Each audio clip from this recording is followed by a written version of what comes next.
unlimited access to the spa from now on. How could John keep this a secret? It's just evil, unforgivable. Without my knowledge, my in-laws' place had transformed into a luxury hotel. Now, I can enjoy the spa every day and indulge in delicious meals. But kidding aside, the thought of them using my precious son for their own desires, it's outrageous. They better be ready. My name is Amy, a 35-year-old office worker in the administrative department of a pharmacy. I live with my husband John and our first-grade son Edward. John and I met through a colleague at work, and from the moment we met, we clicked. We quickly became close, started dating, and were married the following year. With my upbeat husband John and lively son Edward, I was leading a life of ordinary happiness. Another thing that makes me glad I married John is having his mother-in-law Renda in our lives. Having lost my mother early, I was raised by my father. My mother-in-law, who I barely knew as a mother figure, treated me like her own daughter since the start of our marriage. Amy, do you have any plans this Sunday? Why don't you and Edward come over for dinner? She would say, always treating us to delicious meals. When Edward was younger, she was a great support for my parenting struggles, even helping to pick him up from daycare when I couldn't leave work. Edward grew very attached to her, and spending Christmas at my in-laws had become a tradition for our family. Amy, your mother-in-law really is the best, isn't she? My colleague Emma would say, listening with an envious look. It was Emma who introduced me to John. They had been friends since college. Emma, with her bright personality and many friends, joined the company with me. We were close enough to share work frustrations, family matters, and personal issues. The pharmacists and other staff were kind, and the company had excellent benefits. Emma and other colleagues with children continued to work full-time as before our pregnancies. Recently, John's been saying he has to work on weekends and isn't home even on his days off, I said, sounding a bit discontented. Are you suspecting him of cheating? Emma laughed. That's laughable. But it was true. John had been away from home more often. Dad, are you working again today? Edward asked, wanting to play with John. I have to work, sorry, John said apologetically. I couldn't say anything back, feeling proud of John for working hard for our family. Little did I know back then that such dedication would turn into such a terrible betrayal. Rock, paper, scissors. Oh, the worst, I sighed. My workplace is usually closed on Sundays and holidays, but about once a month, we're on duty for the hospital gate on Sundays. Accordingly, our pharmacy also opens. It seems Christmas is our turn this time. We played rock, paper, scissors to decide who would work. Unfortunately, I lost. I wanted to spend Christmas at my in-laws, but no choice. I have to do my best, I muttered to myself, only to be chuckled at by the friend sitting next to me. It's not funny, I said to her. She laughed and apologized. Sorry. This woman is also an officer, and we met at the daycare. Her son Henry and Edward are very close, and our families have become friends. We used to go on trips together, though we've been too busy lately. Her husband Tom is also a kind and gentle person. Her name is Isabella. I call her Henry's mom, or Isabella. By the way, Isabella, thanks for playing with Edward in the park last Sunday when I had to work. When John had to take care of Edward on weekends, today I played with Henry in the park, Edward told me. When I asked John about it, he said he ran into Henry and his parents at the park by chance and played together. Really? I asked John, but his vague response frustrated me. By the way, mother-in-law called and said she's looking forward to Christmas. I can't make it, but have fun. I can't go because of work, so it looks like Christmas will be without me this year, I told Isabella. Mother-in-law sounded very disappointed when I told her I couldn't come, but maybe I'll put John to work and have him do a thorough house cleaning. It's been a while, she said, sounding quite excited about the idea. Feel free to use him as much as you like, I laughed as I talked with mother-in-law. It was close to Christmas when this happened. I was working a late shift that day and had to do some unexpected overtime. I hurriedly tried to contact John but couldn't reach him. I ended up calling my son's mobile phone. Mom, are you done with work? Edward answered the phone with a cheerful voice, happy to hear from me. Sorry, Edward, Mom is working late. Can you put Dad on the phone? But Edward said John wasn't there. Wondering where they could be, I said, Hello, Amy. It must be tough working so late.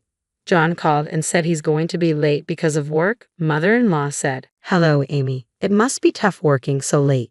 John called and said he's going to be late because of work, mother-in-law said. She told me that while she was preparing dinner in her house.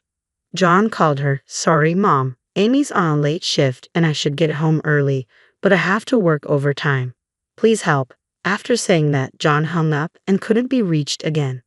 I was furious with John's actions. He hadn't contacted me at all, thinking maybe he wouldn't get caught. I rushed home. John still hadn't returned, and at the dinner table were mother-in-law and Edward, eating.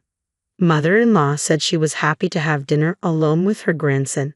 Even though I apologize, I really respect mother-in-law. John came home late that night. Hey, about work, you promised to take care of things when I have a late shift. Can you at least keep that promise? I said quietly, what can I do? It's work, I muttered to myself. John raised his voice and even suggested that I quit my job or become a part-timer. When John met me, he praised me for working in healthcare, but that John who said such nice things is no longer here. Our current lifestyle is also thanks to my income. Even though I'm an equal partner to John, he's been doing less housework lately and hasn't been taking care of Edward either. And this guy, hey, you're not cheating, are you? I looked at John with cold eyes. There's no way. You're overthinking, Amy. He suddenly changed his tone and put his arm around my shoulder. That said it all.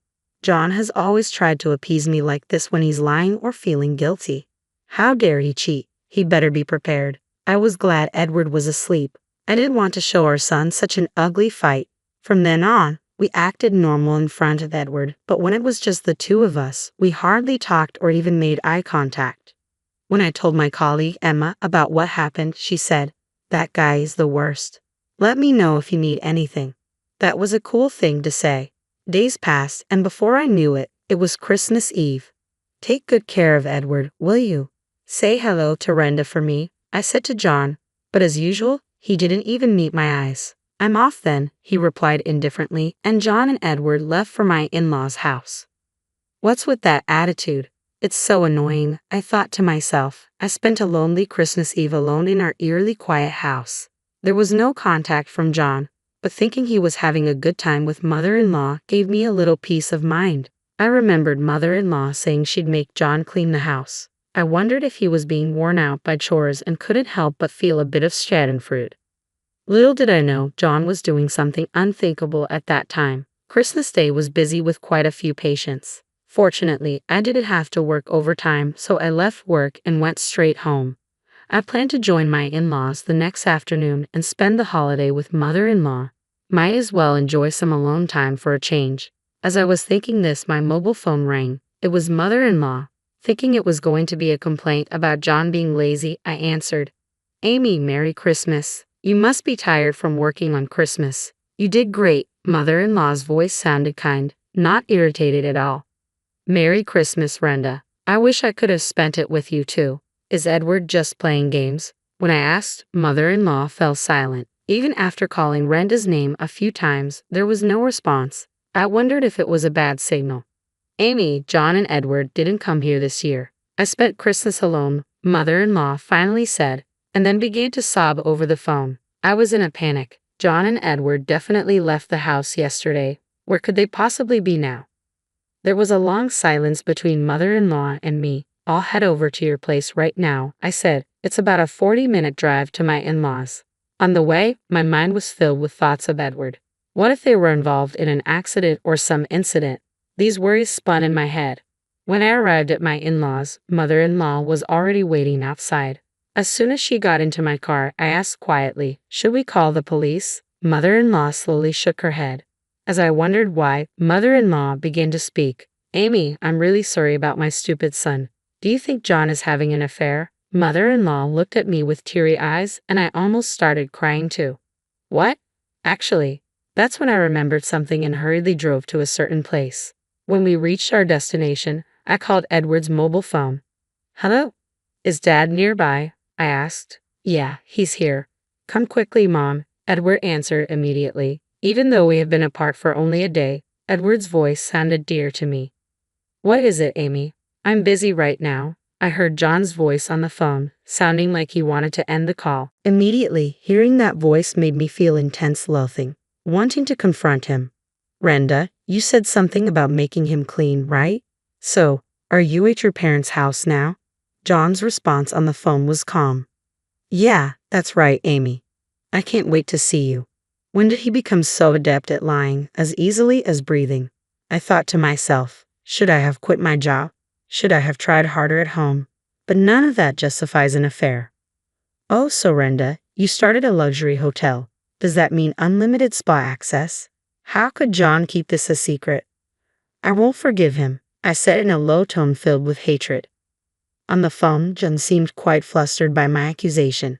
His silence prompted me to continue. Hey, come out of the room. This is the luxury hotel I always wanted to visit. You said it was too expensive, remember? As I spoke fluently, John seemed to give up. I'm sorry, he said in a barely audible voice. I found this place using the GPS on Edward's mobile phone. This hotel, not far from my in-laws, was the place I wanted to visit. The fact that John, who said it was too expensive for me, was enjoying himself here with his mistress infuriated me. Perhaps it showed on my face because on the way to the hotel, mother-in-law kept apologizing. It was then that I found out for the first time that when I worked late shifts, mother-in-law was almost always the one taking care of Edward. I hadn't noticed because she would return home before I got back.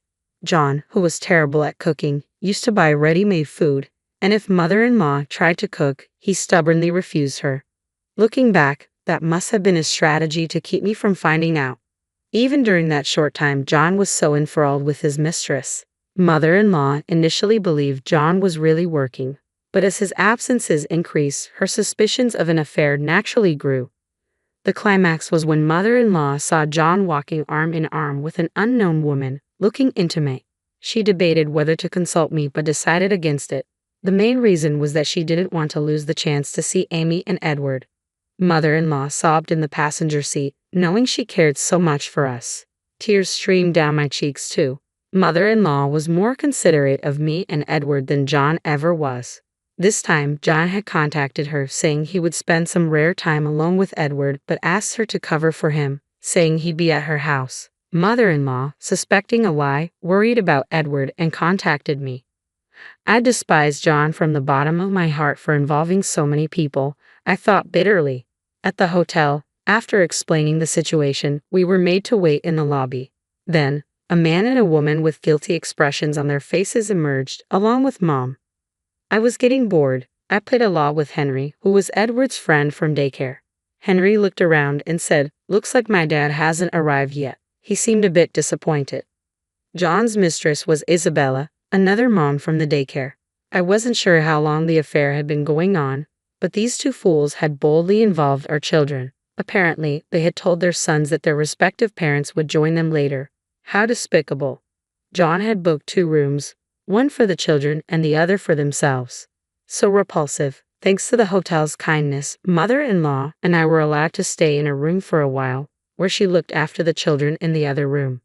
Isabella having an affair with my husband and then talking to me normally at committee meetings was unbelievable. I spoke in a calm tone. What I thought Amy hadn't noticed anything. It was so funny. Isabella laughed. What is this woman? I never would have guessed that Isabella, who seemed so fragile and beautiful, was actually this spiteful. I stared at her quietly, pondering the unpredictability of people. John himself seemed a bit taken aback by Isabella's true nature. This woman, without being asked, happily began to talk about how and when she started her affair with John. Their relationship began when our children were in senior kindergarten. On a day I was sick and couldn't attend a parent meeting, so I asked John to go in my place. It was Isabella who made the first move. We had known each other as families and had each other's contact information. From that day on, they began to communicate more frequently. It started with complaints about their spouses but gradually turned into personal conversations. Soon, they began meeting more often, and it didn't take long for their relationship to become romantic. But now it's all over. What a pity, Isabella chuckled, her nonchalant attitude heard loud and clear. I said, "You seem quite relaxed for someone about to face serious consequences." Ignoring her surprised look, I stood up decisively, facing my bewildered husband. I said, "Come on, get up and check out. I've called a ride for you, so get ready quickly," I said with a slight smile as I left the room. Seeing Isabella's face twitch a bit from my remark felt oddly satisfying. Now begins the hellish drive. The trip isn't over until we're home, I thought to myself. After checking out, as we headed to the parking lot, Henry ran joyfully towards the person he was waiting for, Henry's dad, Tom, Isabella's husband. Sorry to keep you waiting, Henry. Have you been good? Tom said in his usual calm manner. Dad, can Edward and I go home first? Mom and you need to talk, Henry said gently, and the two boys happily got into my car. Thank you. We'll have a long talk on the way home, I said, glaring at Isabella. I had learned from contacting Tom that he was supposedly at work and Isabella had lied about visiting her parents far away to come here. Both of them were utterly despicable. I was forced to come here because John threatened to use Edward to ostracize Henry at school if I didn't. Isabella started with a shallow lie. Really? You seemed so eager to tell me everything just a while ago. I continued calmly. Isabella laughed. What is this woman? I thought, staring at her quietly, pondering the unpredictability of people. John himself seemed taken aback by Isabella's true nature. She happily began to talk about how and when she started her affair with John, and it was unbelievable to hear. Their relationship began when our children were in senior kindergarten. On a day I was sick and couldn't attend a parent meeting, so I asked John to go in my place. It was Isabella who made the first move. We had known each other as families and had each other's contact information. From that day on, they began to communicate more frequently. It started with complaints about their spouses but gradually turned into personal conversations. Soon, they began meeting more often, and it didn't take long for their relationship to become romantic. But now it's all over. What a pity, Isabella chuckled with a nonchalant attitude. I said, you seem quite relaxed for someone about to face serious consequences. I ignored her surprised look, standing up decisively, facing my bewildered husband. I placed the voice recorder with our earlier conversation in Tom's hand as Isabella desperately tried to grab it. Don't bother. I have another copy just for myself, I said, smiling as I got into my car. As I drove away, John's pathetic voice called out from behind, Wait, what am I supposed to do now? Go home alone. Oh, but I thought you might feel lonely, so I arranged a ride for you too. I pointed behind John. Behind him stood my colleague Emma and her husband, who was also a friend from college. Apparently, John owed him a big favor and couldn't stand up to him. I glanced over and saw they were already scolding him. Emma gave me a look that said, Leave it to me. Though my husband was a disappointment, I was lucky to have supportive people around me. As I expected, everyone's ride home was hellish. Isabella desperately denied her relationship with John in the car, but no one believed her with the voice recorder playing. Eventually, she admitted to having other affairs. I don't know if John was serious, but he was the one being played from the start. The reason Isabella targeted John was so petty because Edward got the lead role in a school play over Henry. I was furious. I planned to make him pay a hefty alimony. Henry's custody went to Tom, of course. He said he was going back to his parents' place, a bit far away. John came home late that night, looking like a ghost. It seems like he got a good scolding from Emma and her husband. John always said his college friends were very important to him, as if it were a mantra from the beginning of our marriage. Now, because of this incident, John probably won't be invited to their gatherings anymore. It's nothing but karma. He brought this upon himself. He should regret it. What angered me the most was that every time he met his mistress, John told Edward, Today it's a secret between us men, okay? Don't tell Mom. Edward kept that promise and never told me anything. When I found out, I was moved to tears. John and I successfully finalized our divorce. You stupid man, how can you face your late father now? Don't ever show your face again, mother-in-law said, slapping him. John finally realized the gravity of his actions and cried like a child. But my heart didn't waver. Afterward, John requested a transfer to a branch outside the prefecture. He paid the alimony and is keeping up with child support. As for me and Edward, we're living with mother-in-law at her place. I considered returning to my parents' home, but my father has remarried and has a new family. Living together would be impossible. Mother-in-law suggested we stay with her until our lives stabilize. People are often surprised by our unique relationship. But I still cherish mother-in-law like my real mother. I hesitated about what to call her, but I still call her Renda. We're keeping it a secret, but we plan to celebrate her 60th birthday at that hotel. I splurged and booked the most expensive room. This should turn the unpleasant memories into enjoyable ones. My job became far, and Edward had to transfer schools, but Tom's parents lived near our former in-laws, so the boys ended up in the same school again. That was a surprise. Once things settle down, I might rent an apartment near work. But for now, I want to cherish this time a little longer. The steady beep of monitors cuts through darkness. My fingers twitch against crisp sheets, and I struggle to open eyes that feel sealed shut. The antiseptic smell hits me first. That unmistakable hospital scent that makes your stomach clench.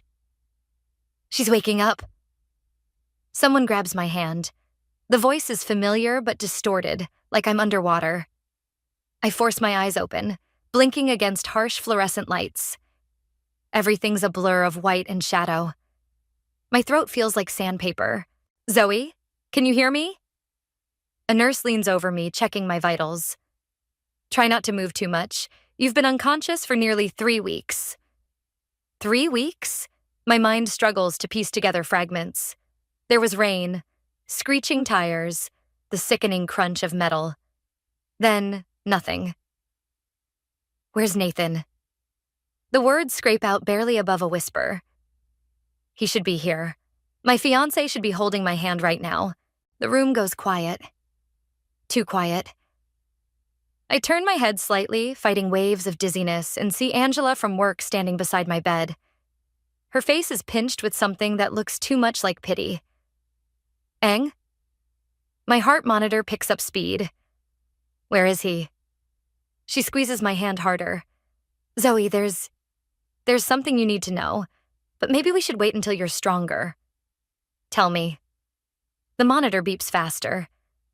Nathan and Stacy got married last week. The words don't make sense at first. Nathan and Stacy, my fiancé and my sister, married. That's not... I try to sit up, but my body won't cooperate. That's not possible. We're getting married in June.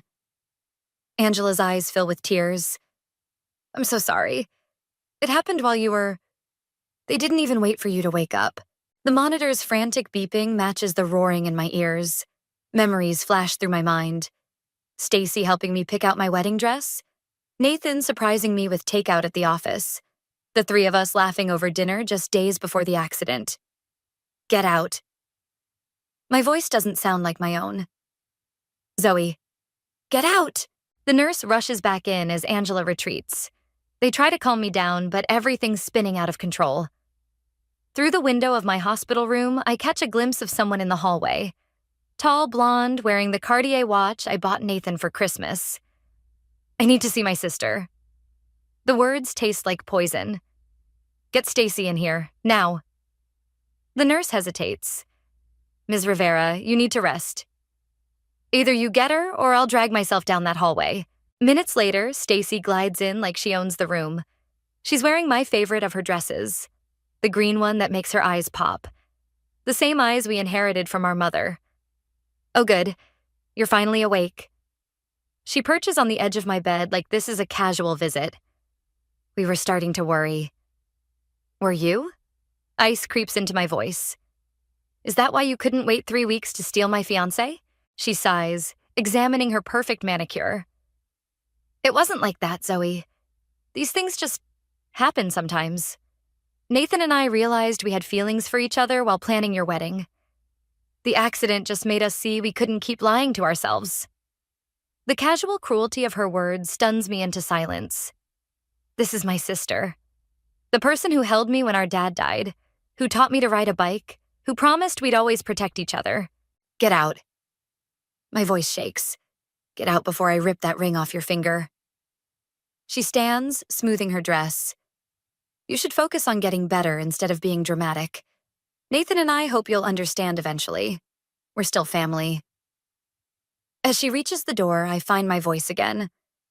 Stacy? She turns, and for a moment I see a flicker of the sister I used to know. The next time I see you, I say quietly, it will be to destroy everything you've taken from me. She laughs. Actually laughs, and shakes her head. Oh, honey, you always were the emotional one. Get some rest. The door clicks shut behind her. I stare at the ceiling, letting rage replace the pain threatening to overwhelm me.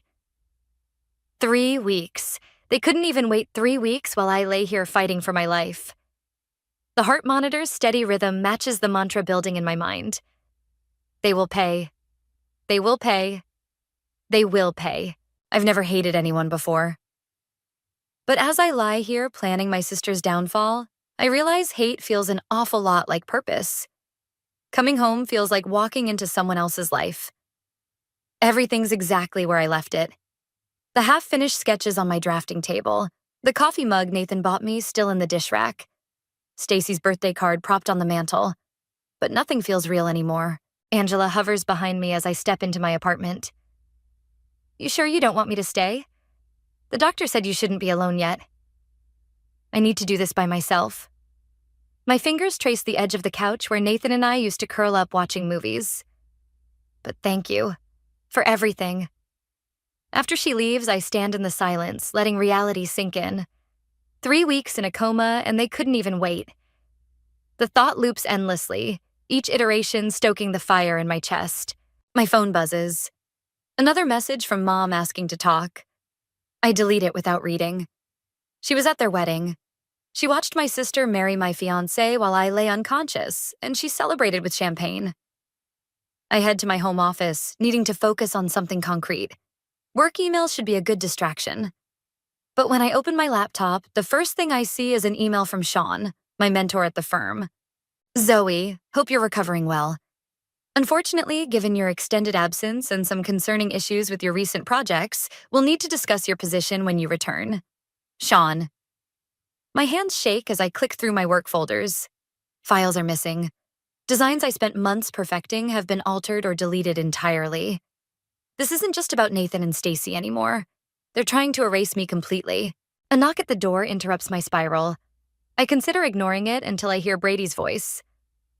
Zoe, I brought that stuff you asked for. I didn't ask for anything, but Brady's been my friend since college.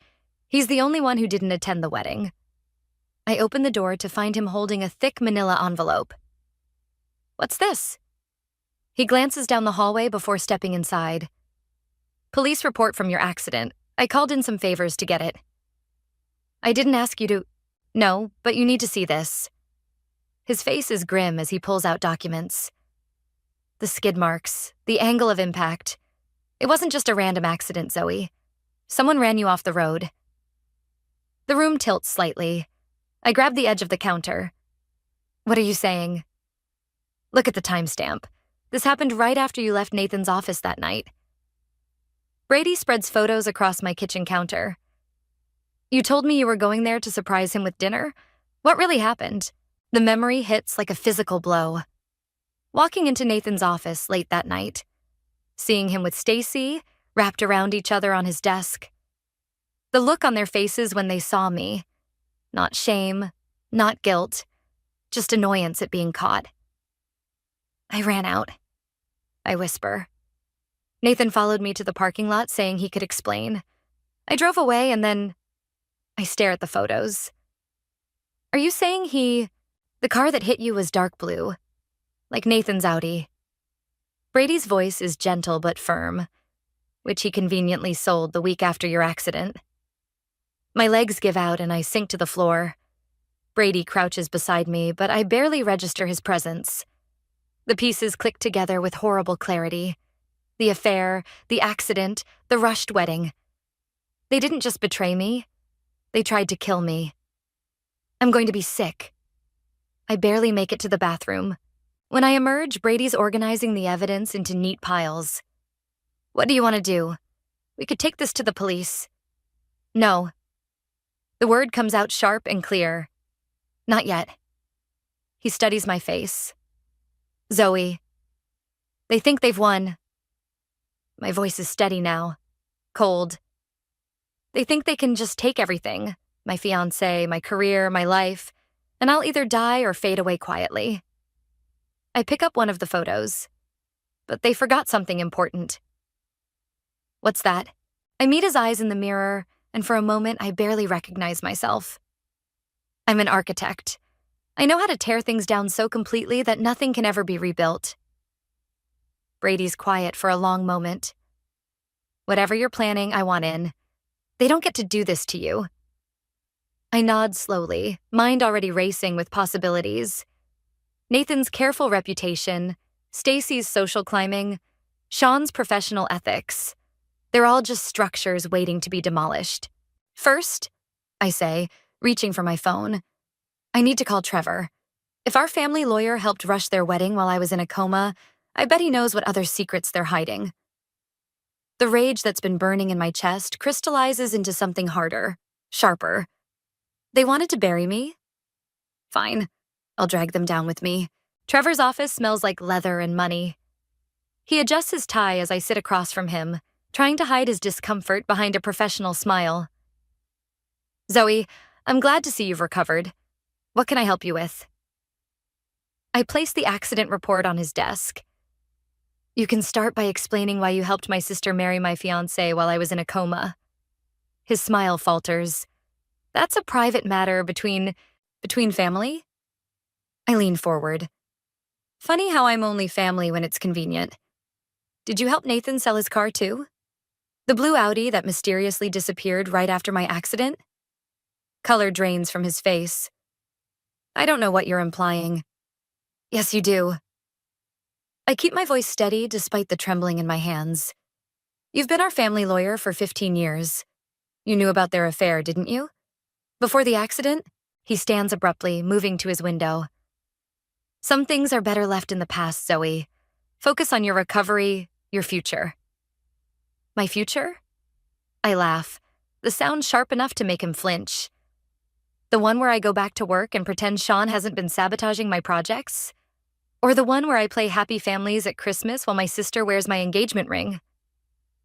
Sean? Trevor turns, genuine surprise crossing his face. What does he have to do with this? Got you. I watch his expression carefully.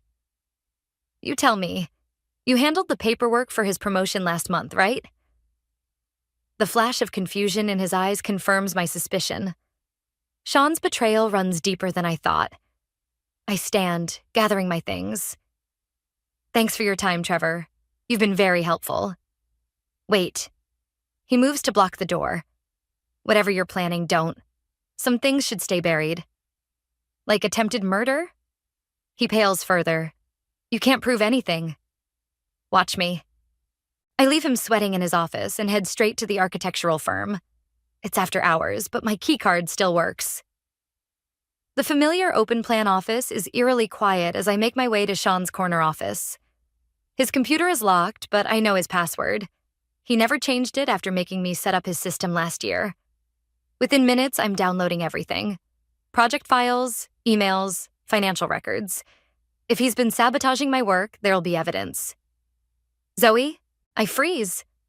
Angela stands in the doorway, holding a stack of blueprints. Her eyes dart between me and the computer. It's not what it looks like. I start, but my voice cracks. She sets down her papers and closes the door. Actually, I hope it's exactly what it looks like. She pulls up a chair. Need help? I stare at her, uncertain. Why would you? Because Sean's been taking credit for your designs for months. Her jaw tightens. I tried telling you before the accident, but he always interrupted. Then suddenly you're in a coma and he's getting promoted using your Miller project as his crowning achievement. My throat tightens. The Miller project? But that was my... I know.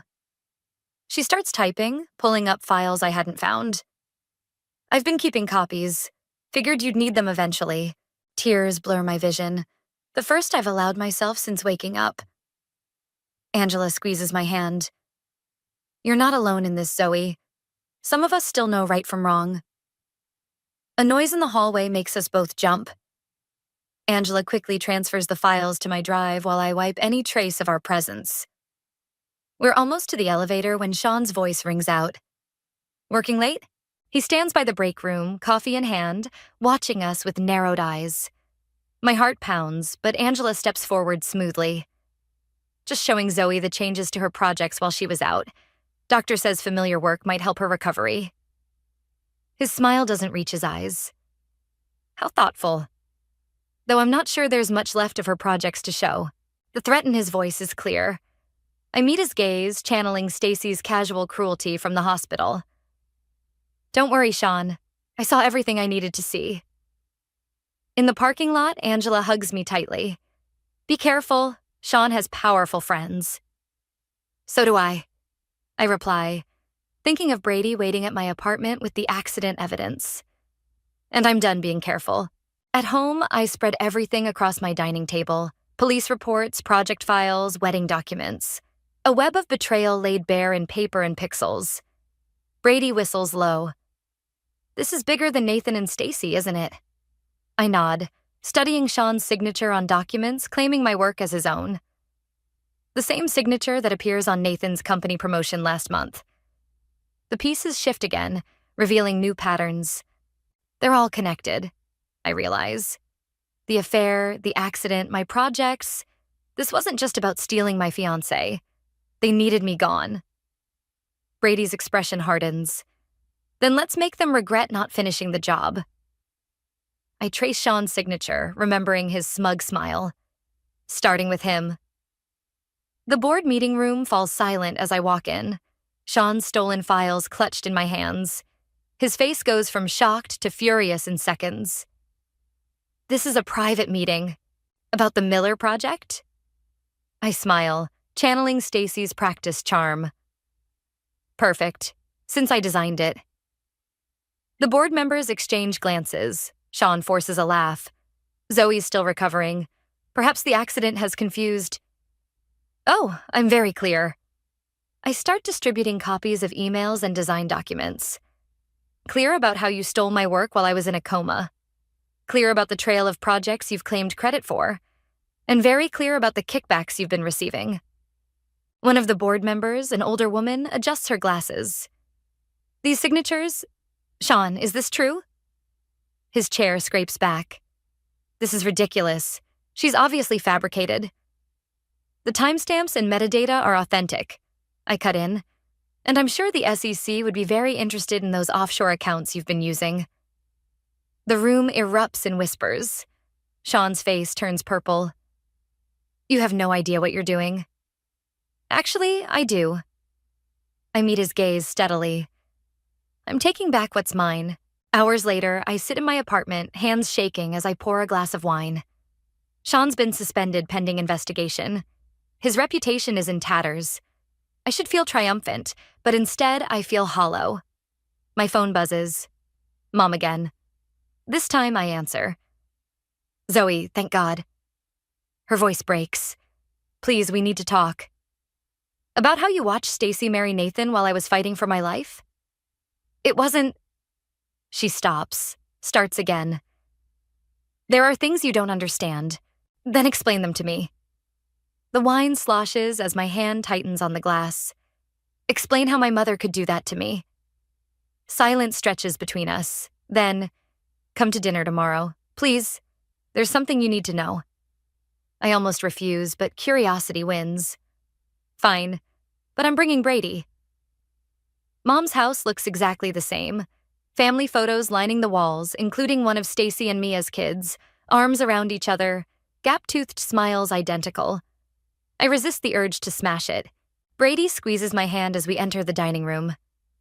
Mom's made my favorite pasta, an obvious peace offering. But she's not alone. What is she doing here? I spit as Angela rises from the table. I asked her to come. Mom says quietly, she has something to tell you. Angela steps forward, face pale. I'm so sorry, Zoe. I thought I was helping, but...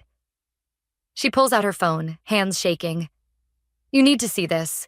It's a video from the night of my accident. Security footage from Nathan's office building parking lot. I watch myself running out, Nathan following. But then I see something I didn't know. Stacy rushing out after him, trying to stop him from getting in his car. Keep watching, Angela whispers. The timestamp jumps forward 20 minutes. A dark blue Audi pulls into the lot, but it's not Nathan's car. The driver steps out. Sean. I found this when I was gathering evidence against him. Angela says. He's been working with Nathan for months, helping him embezzle from the company. When you caught them that night? They thought I knew about the money. I finish, pieces clicking into place. That's why Sean tried to kill me. Not because of the affair. Nathan and Stacy were going to turn him in. Mom says softly. The wedding, it was his idea. His insurance policy. If they were family, they couldn't testify against each other. I sink into a chair, mind reeling. Why didn't you tell me? Sean threatened to finish what he started if anyone warned you. Angela's voice cracks. I thought helping you expose his fraud would be enough, but after today's meeting, he'll be desperate, Brady realizes, and Zoe just painted a target on her back. My phone buzzes. A text from an unknown number. Should have stayed dead the first time. Mom reaches for me, but I pull away, bile rising in my throat. All this time, I thought I was the victim of a love story gone wrong, but I was just collateral damage in something much darker. We need to go to the police. Brady starts, but I shake my head. No. I stare at the photo of Stacy and me, seeing it differently now. Sean doesn't know we have this footage. He thinks he's still controlling everyone through fear. Zoe. Mom's voice holds a warning. I'm not stopping. The hollow feeling from earlier transforms into steel resolve. But I'm changing targets. Sean wants to play games? Fine. Let's see how he handles losing everything he's built. Brady and Angela exchange looks. Whatever you're planning, Brady says. We're with you. I nod, already formulating a new strategy. Sean thought he could bury me twice. Time to show him why that was a mistake. The first thing I notice when I get home is that my door is slightly ajar. Brady tenses beside me, but I'm already pushing it open. We find Stacy sitting on my couch, mascara streaked down her face. Get out, I snap. But she holds up her phone with trembling hands. Sean knows. Her voice cracks. He knows everything. About the evidence, the board meeting, all of it. She looks up, and for the first time since I woke from the coma, I see my sister instead of my enemy. He's going to kill Nathan. Brady moves to check the rest of the apartment while I stay frozen by the door. Why should I care? Because it's my fault. Stacy breaks down completely. I thought I was so clever playing both sides. Dating Nathan to get dirt on Sean's operation, then using the affair to force Sean's hand. She laughs bitterly. I never meant for you to get hurt. You weren't supposed to be there that night. The room spins slightly. What are you saying? I'm saying I was working with the FBI. She wipes her eyes, smearing makeup further. Nathan and I were gathering evidence against Sean. The affair was supposed to be our cover, but then you saw us, and Sean panicked, and everything went so wrong. Brady returns, nodding that the apartment's clear. Why tell us this now? Because Sean's done playing games. She pulls up text messages. He's giving me a choice. Either I destroy the evidence you gathered, or Nathan has an accident tonight. My legs give out and I sink into a chair. All this time I've been plotting revenge against my sister, and she's been... What? Some kind of undercover informant? Show me everything, I say. An hour later, my dining room table is covered in evidence. Not just about Sean's financial crimes, but a whole network of corruption. Names I recognize from the firm, from Trevor's office, from city planning committees. Jesus, Brady whispers, examining a document. This goes all the way to the mayor's office. And Sean has dirt on everyone. Stacy's hands won't stop shaking. That's how he keeps them in line. One word from him and careers end, families implode, people disappear. Like he tried with me. The realization hits hard.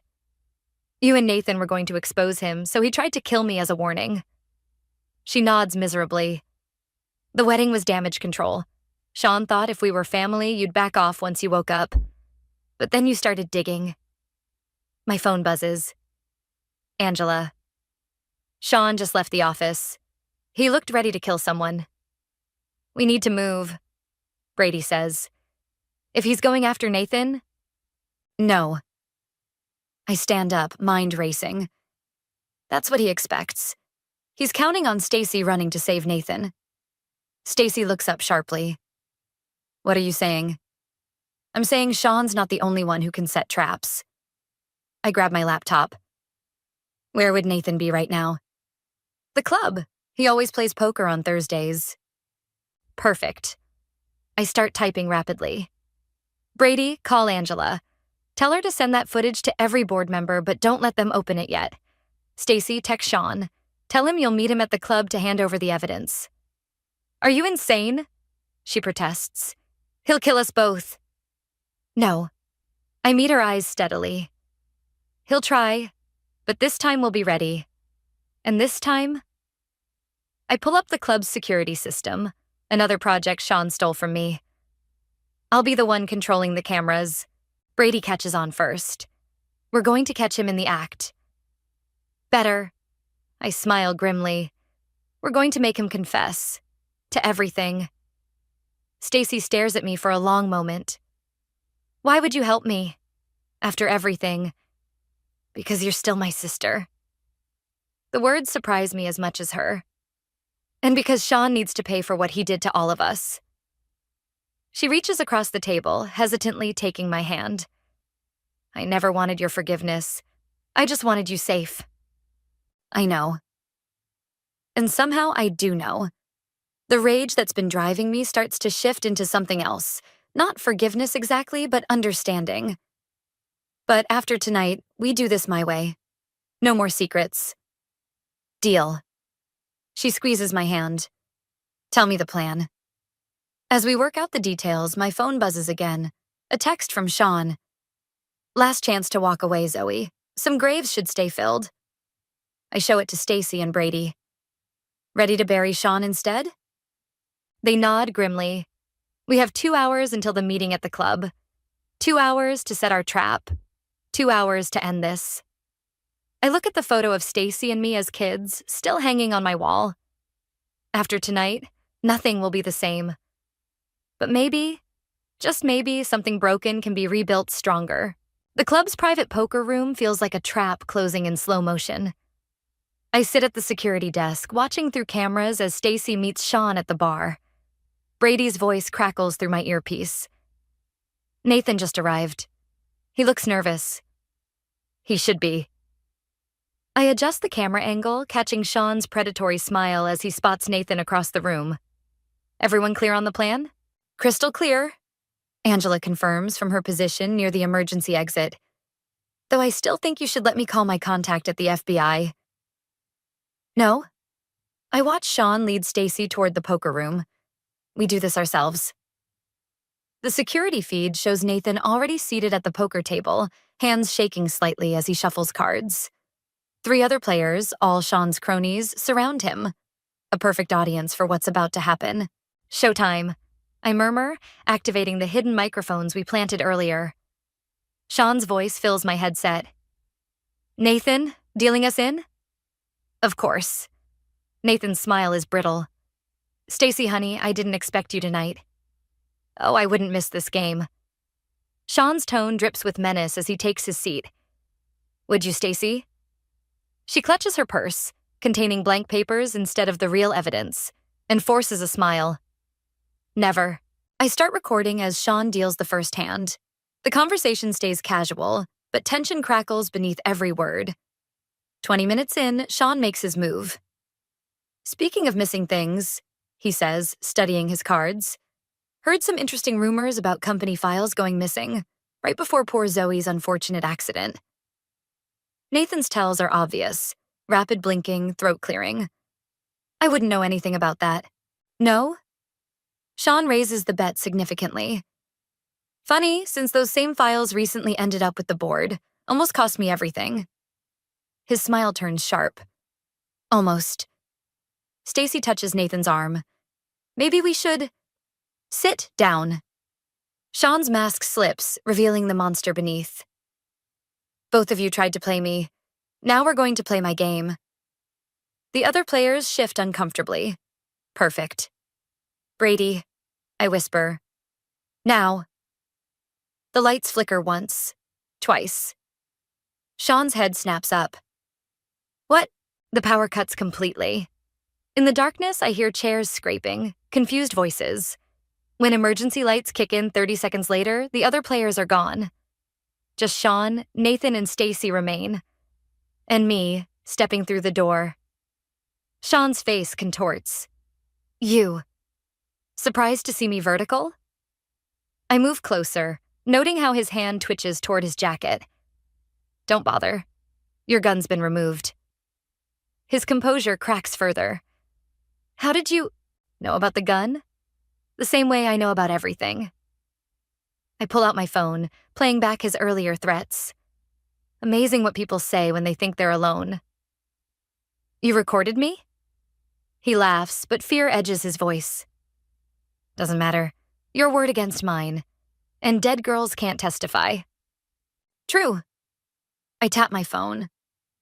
Every screen in the club, the TVs, the security monitors, even the digital menu boards, springs to life. Security footage plays across them all. Sean following my car the night of the accident. Sean meeting with corrupt officials. Sean threatening Nathan last week. But dead girls can plan ahead. He lunges for me, but Brady appears from the shadows, pinning him down. Angela steps in from the emergency exit, phone recording everything. It's over, Sean, I say quietly. The board has everything. The FBI has everything. This footage is streaming live to every device in your network. You think this changes anything? He thrashes against Brady's grip. I still own this town. I can still... Still what? Stacy steps forward. Still threaten us? Still try to kill my sister? Her voice breaks. I won't let you hurt anyone else I love. The word love hits me like a physical blow. I look at my sister. Really look at her. And see the guilt eating her alive. She played her part in this mess, but she also tried to protect me, in her own twisted way. Zoe, Nathan starts, reaching for me, but I step back. Don't. My voice is ice. You don't get to speak to me. Ever again. Sirens wail in the distance. Sean's face goes slack with defeat as he realizes there's no escape this time. You'll regret this. He spits. All of you. No.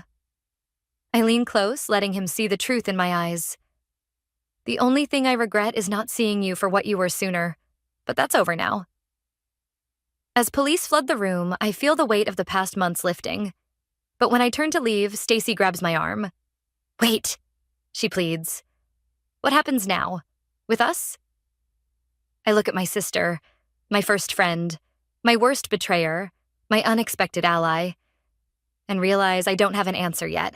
Now, I say finally, we learn how to be honest with each other, starting with everything you haven't told me about Sean's operation. Her face pales. There's more? There's always more. I head for the door, knowing she'll follow. And this time, we face it together. The interrogation room feels smaller with each passing hour. Stacy sits across from me, her perfect makeup finally cracked, her designer dress wrinkled. Between us lies a stack of files that keeps growing. The development project on River Street. She says quietly. That's where it started. Sean was laundering money through fake construction costs. And Nathan? Cooking the books.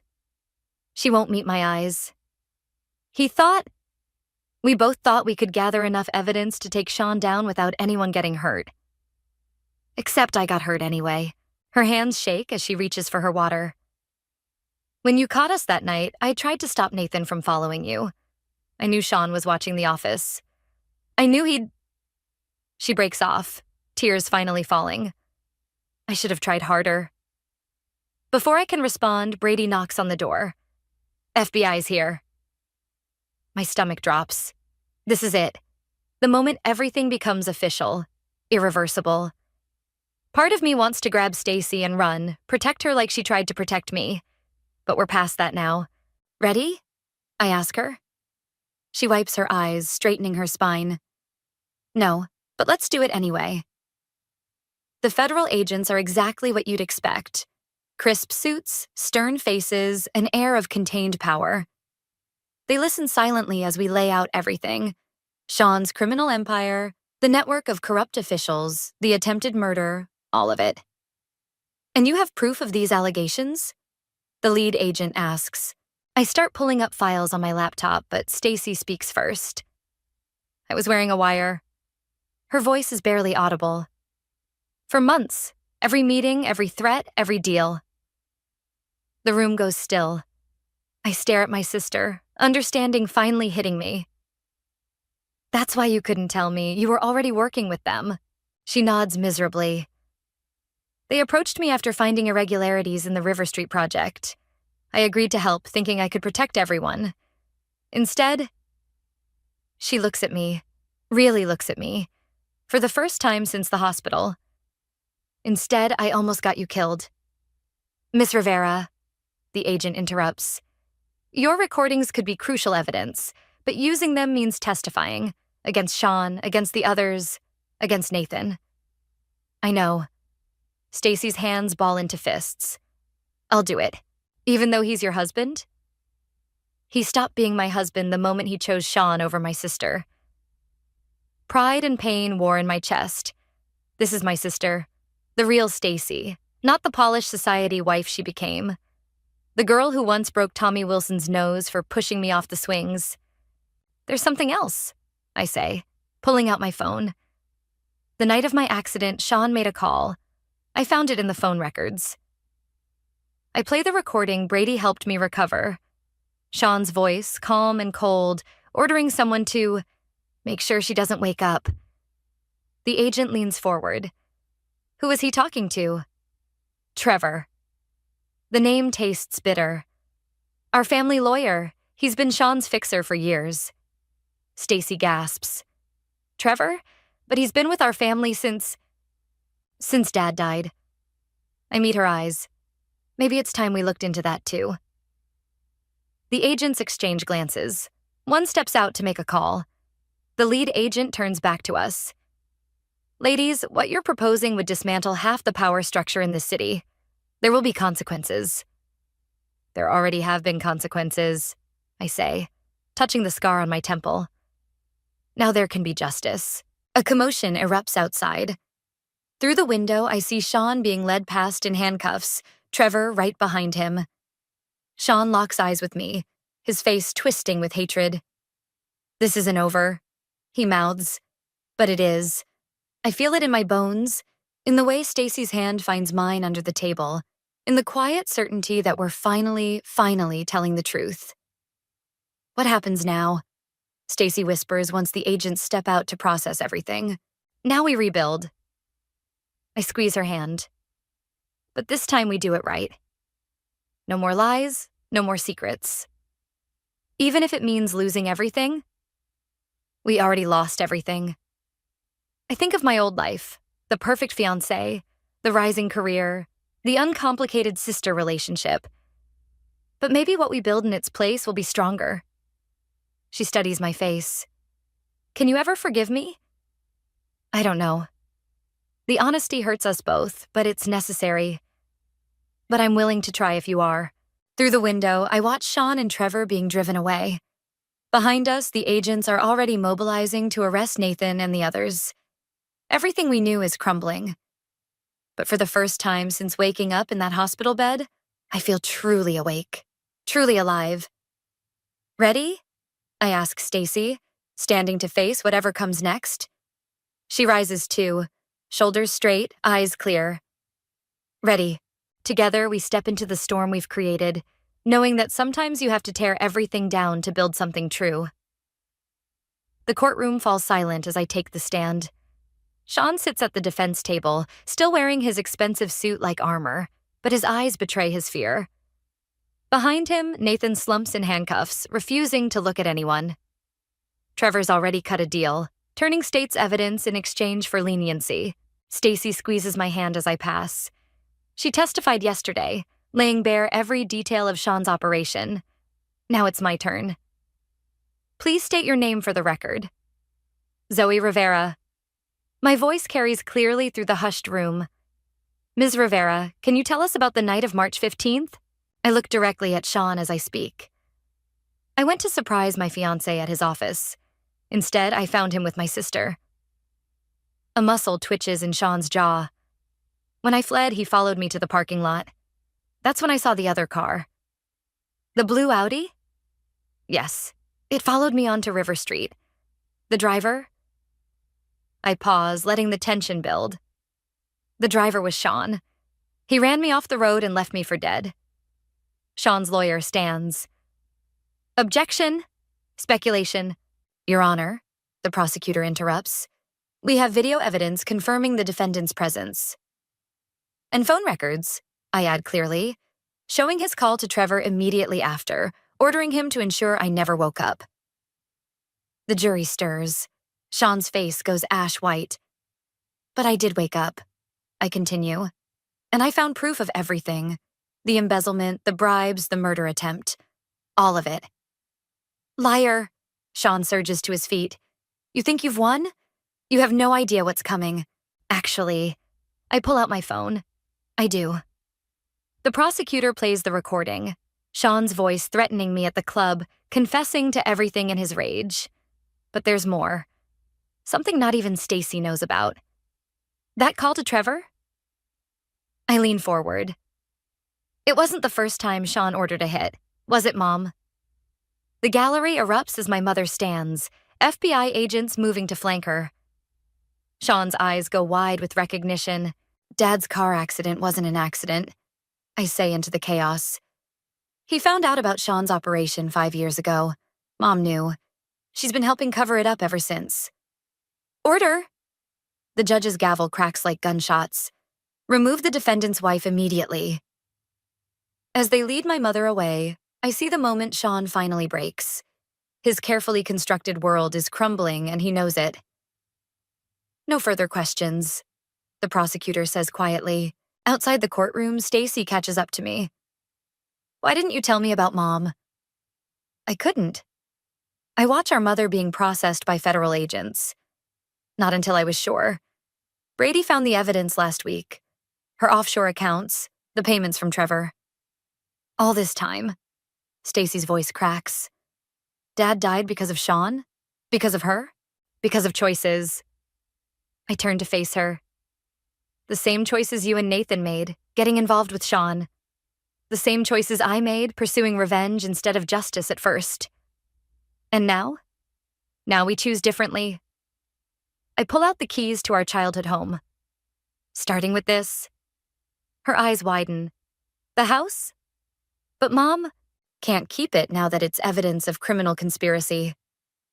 I manage a small smile. But I had Angela check the deed. It's still in Dad's name, which means it passes to us. Us? She stares at the keys. You'd share it with me? After everything? You chose truth in the end, I say simply. That matters. Brady appears around the corner, grinning. Verdict's in. Guilty on all counts. Relief floods through me, but it's not the vindication I expected. Instead, it feels like putting down a heavy weight I've carried since waking up in that hospital bed. Want to get coffee? Stacy asks hesitantly. Maybe talk about what to do with the house? I study my sister, really study her. The polished facade is gone, replaced by something raw but real. Like me, she's been stripped down to her foundations. Like me, she has to choose what to build next. Coffee sounds good. I hand her one of the keys. But first, there's something I need to do.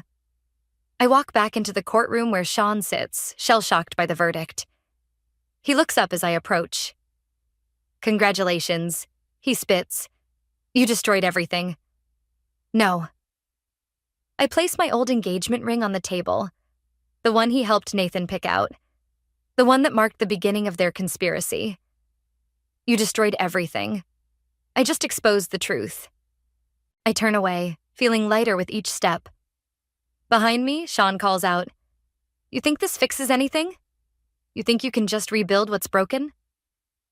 I pause at the door, where Stacy waits.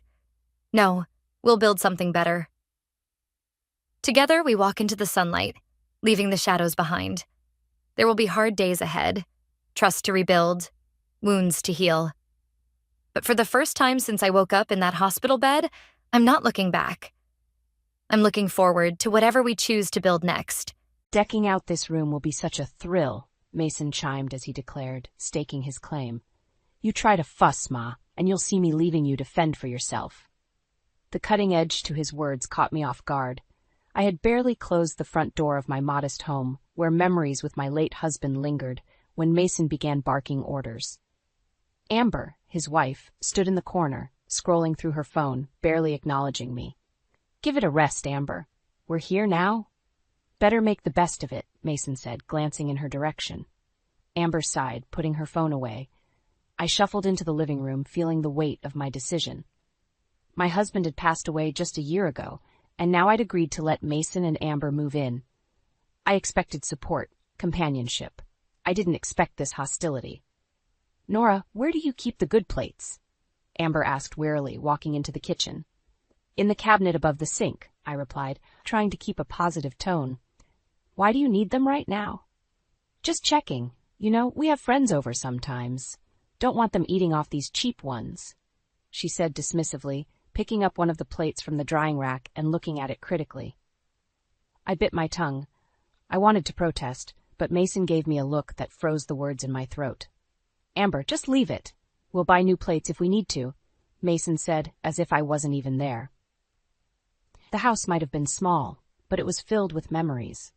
Pictures of family holidays adorned the walls. I tried to remind myself that I had made this choice for the sake of family, but something in Mason's tone made me uneasy. It was late afternoon, and the sunlight streamed through the windows, casting long shadows on the worn carpet. I eyed the dining area, already imagining the arguments yet to come. My stomach turned at the thought.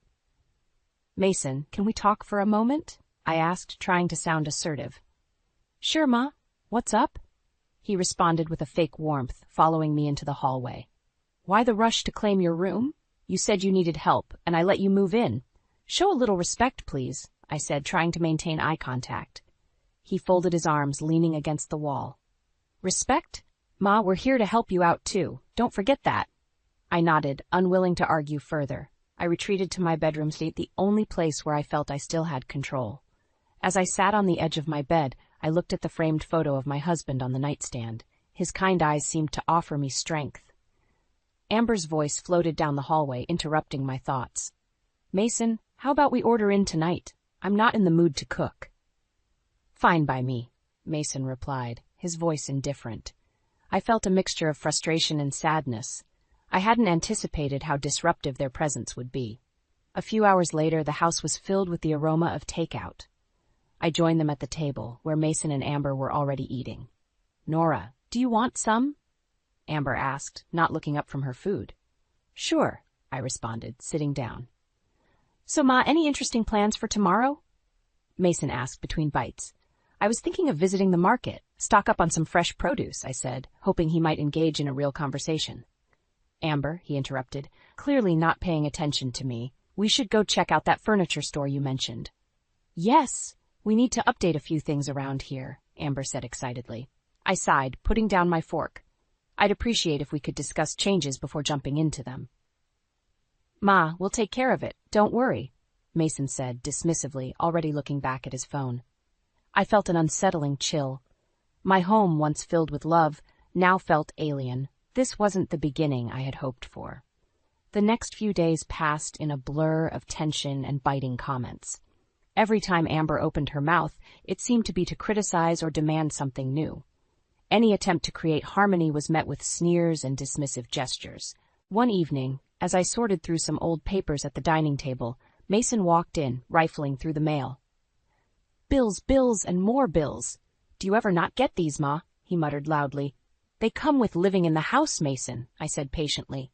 "It's normal." "Well, you should try and cut down on your expenses. This is starting to get out of hand," he said, tossing the mail onto the table. His tone was sharp, lacking any hint of compassion. From the living room, Amber's voice carried through. "Mason, did you forget about tomorrow's payments? You promised to handle it." Yeah, I know," he called back. "What payments are those, Mason?" I asked, raising an eyebrow. "Nothing you need to worry about, Ma," he said dismissively. I glanced over the documents he'd thrown. My heart sank seeing how much more they'd spent than I realized. "Mason, could you contribute a bit to the household?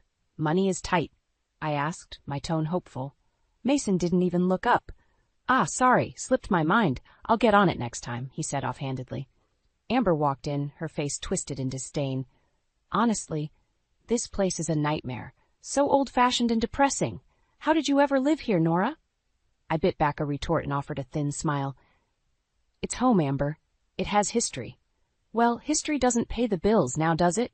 she snapped, rolling her eyes. She joined Mason, who was now scrolling through his phone. I sighed and returned to my papers. Something caught my eye, an unpaid bill that was unusually high. I made a mental note to investigate it further. I couldn't shake the feeling something was wrong. The next day, curiosity got the best of me.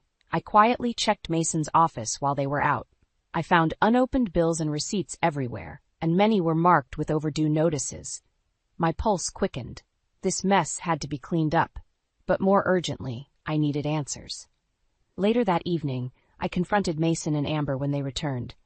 "Mason, we need to talk about these overdue bills," I said, holding up the pile of papers. His face hardened. "Ma, stay out of my business. We're handling it." "Handling it? This affects all of us," I retorted, my frustration bubbling over. Amber chimed in, her voice dripping with sarcasm. "Maybe if you didn't spend on useless things, we wouldn't have a problem."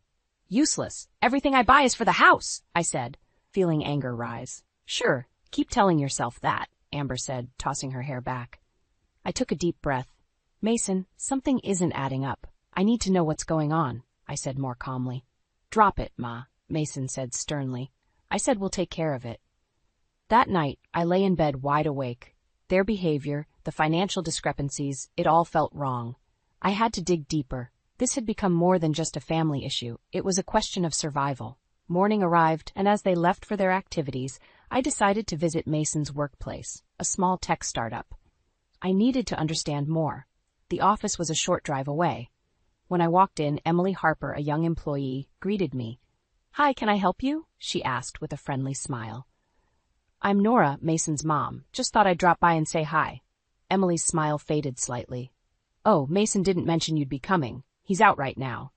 "I see. How is he doing here?" I asked, trying to sound casual. She hesitated. "He's been having some trouble. Deadlines, funds. He's under a lot of stress." I nodded, feeling a knot tighten in my stomach. "Thank you, Emily." Leaving the office, one thing was clear. Mason and Amber were hiding something. I was determined to find out what, no matter the cost. "Mason, the internet is down again," Amber yelled from the living room. "Can't you fix it?" There was a crash as Mason kicked a chair. "I'll deal with it later, Amber." He snapped. He stormed past me, not bothering to even look in my direction. Mornings had become a battleground. Amber's tantrums and Mason's temper made my once peaceful home feel like a war zone. It was clear they were frustrated, but their anger seemed to land squarely on me. I couldn't keep dealing with the hostility without some sort of escape, so I found a job at a local art supply store. The manager, Mrs. Harper, welcomed me with open arms. It felt good to be doing something useful for myself. One afternoon, while sorting brushes and paints, Mrs. Harper approached me. "Nora, would you like to join our painting class this evening?" I hesitated. "I'm not sure if I'm any good." She smiled warmly. "Everyone starts somewhere, plus we could use an extra set of hands." That evening, I joined the class, and for the first time in a while, I felt genuinely at peace. I may not have been very skilled, but losing myself in the strokes of the brush was therapeutic. Returning home later than usual, I walked in to find Mason and Amber arguing. "Just do something useful for once," Mason shouted. "Useful? I'm doing everything while your mother is out playing with paints," Amber retorted. "I'm back," I said softly, hoping to diffuse the tension. Amber glared at me. "Perfect timing. We're out of groceries. Why don't you make yourself useful, Nora?" I felt a wave of anger rise but held it back. "I'll take care of it in the morning," I said calmly. "Make sure you do," Amber muttered. The next day, I did the shopping, making sure to get exactly what they liked, to avoid more complaints. At the checkout, a canvas caught my eye. I decided to buy it, hoping to continue painting at home. When I got back, Amber was sprawled on the couch. "About time," she said as I walked in with the bags. I ignored her, placing the groceries on the counter. Later, as I set up my canvas in the spare bedroom, Mason walked in. "What is this?" he demanded, looking at the canvas. "It's for painting," I said, trying to stay composed. "With what money, Ma? Don't you get it?" "We're struggling to keep this place afloat," he yelled. "I bought it with my own earnings from the store," I said firmly. Mason shook his head and walked out, mumbling something under his breath that I didn't catch. Over the next few weeks, painting became my refuge. My work at the store and the joy of painting helped balance the growing tension at home. One evening, Mrs. Harper approached me again. "Nora, I've seen your paintings. They're quite good. Have you thought about selling them?" she asked. I was stunned. "I haven't. Do you really think they're worth selling? Yes, I do. We can start displaying them here at the store, she suggested. I nodded, feeling a spark of hope. Maybe this could be a way out of the bleakness at home. That night, as I served dinner, Amber sniped, "Honestly, you're just a burden to everyone around, an old woman who's of no use." I stopped, feeling the sting of her words, but I didn't respond. Instead, I went to my room, picked up my brush, and started painting. For every insult, I would channel it into my art. Soon, my paintings attracted attention. I made my first sale, then another. Each piece sold brought me a little more financial freedom and emotional strength. In secret, I started setting aside money, planning an escape if things worsened. Amber and Mason continued their rampage of entitlement. But now, I had something they couldn't touch, a sense of purpose and a path forward. And with every stroke of my brush, my resolve grew stronger. Selling one painting after another, I finally felt like I was contributing. But I kept my success a secret from Mason and Amber, knowing it would only cause more tension. The resentment in the house was growing thicker every day. One evening, while Amber was out, I found myself sitting with Mason over a rare shared meal. The silence was heavy, but I decided to break it. "Mason, I've noticed financial discrepancies. Something doesn't add up," I said cautiously. Mason stiffened. "I told you, I'm handling it. Stay out of it, Ma." "But it's affecting all of us. You're not contributing, and Amber seems more interested in spending than saving." I pushed, my voice steady. He slammed his fork down. "I said I'm handling it." I dropped the subject, knowing I wouldn't get anywhere with him tonight. Later, as I cleaned up, I overheard a phone conversation from Mason's office that made my blood go cold. "I've transferred the funds. Just make sure the company doesn't catch on," Mason whispered urgently. Realizing the gravity of his words, I quietly moved away. I needed proof. Over the next week, I carefully recorded any conversations that hinted at their misdeeds, using my phone's recording feature. Amber was no better. She had brought home a stack of expensive clothing and jewelry. In a moment of carelessness, she'd left receipts lying around that showed she'd used funds from my account. I decided to confront her. "Amber, these expenditures on my account are unacceptable. How could you?" She looked at me with cold disdain. "Oh, Nora, stop acting like it's a big deal. I'll pay it back." "This is theft, Amber. I want the money back now," I insisted. She smirked. "What are you going to do about it, old woman?" My anger boiled over. This isn't over. Later that day, I took my recordings and receipts to a lawyer. The evidence was clear, and I was advised to start taking steps to secure my position. Secretly, I found a modest house to buy with the money I had saved from my paintings. It was small, but it was mine. The keys to the new house felt heavy in my pocket, a double-edged sword of freedom and fear. I still needed more proof to protect myself fully. That evening, Mason and Amber were out, and I seized the opportunity to dig deeper into Mason's office. Folders, emails, and files, everything pointed to him siphoning company funds. My chest tightened, realizing the depth of their betrayal. The next morning at breakfast, Amber looked over with a sneer. "And what do you plan to do with your pathetic little paintings, Nora? Buy yourself a coffin." I shot back, "I'm making enough to move out soon. You and Mason will have to fend for yourselves." Mason walked into the kitchen, hearing my last words. "What's this about moving out?" "I've had enough. You've both been deceitful and abusive. I've found a new place," I said with a newfound firmness. Mason's face hardened. "You think you're just going to leave us? We're your family." "Family? You've done nothing but take advantage of me," I countered, my voice shaking but strong. Amber's laughter was cold. "Good luck surviving on your own. You'll come crawling back." "We'll see about that," I replied, holding her gaze. As days went by, I finalized my purchase, ensuring everything was in order to move quickly. But I wasn't just leaving. I was setting the stage to expose them. One evening, I gathered all the evidence, Amber's fraudulent activities and Mason's misappropriation of company funds. I waited until they were both home. "Mason, Amber, we need to talk," I said tersely, holding up the folder of evidence. Amber rolled her eyes. "Another one of your lectures?" Mason's eyes narrowed. "What is it now?" I opened the folder and laid the documents on the table. "This is proof that you've both been stealing and cheating." Their faces drained of color. "Tomorrow I'm showing these to the authorities. My new house is ready, and you're not coming with me," I declared, my voice steady and strong. Their protests and threats echoed as I walked away, but I felt a weight lifted from my shoulders. This was just the beginning of my fight for justice, and I was ready. I spent the next few days preparing for the move, making sure everything was in place at the new house. I didn't tell Mason and Amber anything more about my plans, keeping my intentions under wraps. One morning, I packed the last of my belongings and left a note behind. It simply read, "Goodbye and good luck." I felt a mixture of relief and nervousness as I closed the door behind me. This was it, my new beginning. Arriving at my new house, I took a deep breath. It was smaller and simpler than my old home, but it felt like a sanctuary. I set up my art supplies in a corner of the living room, ready to dive into my painting again.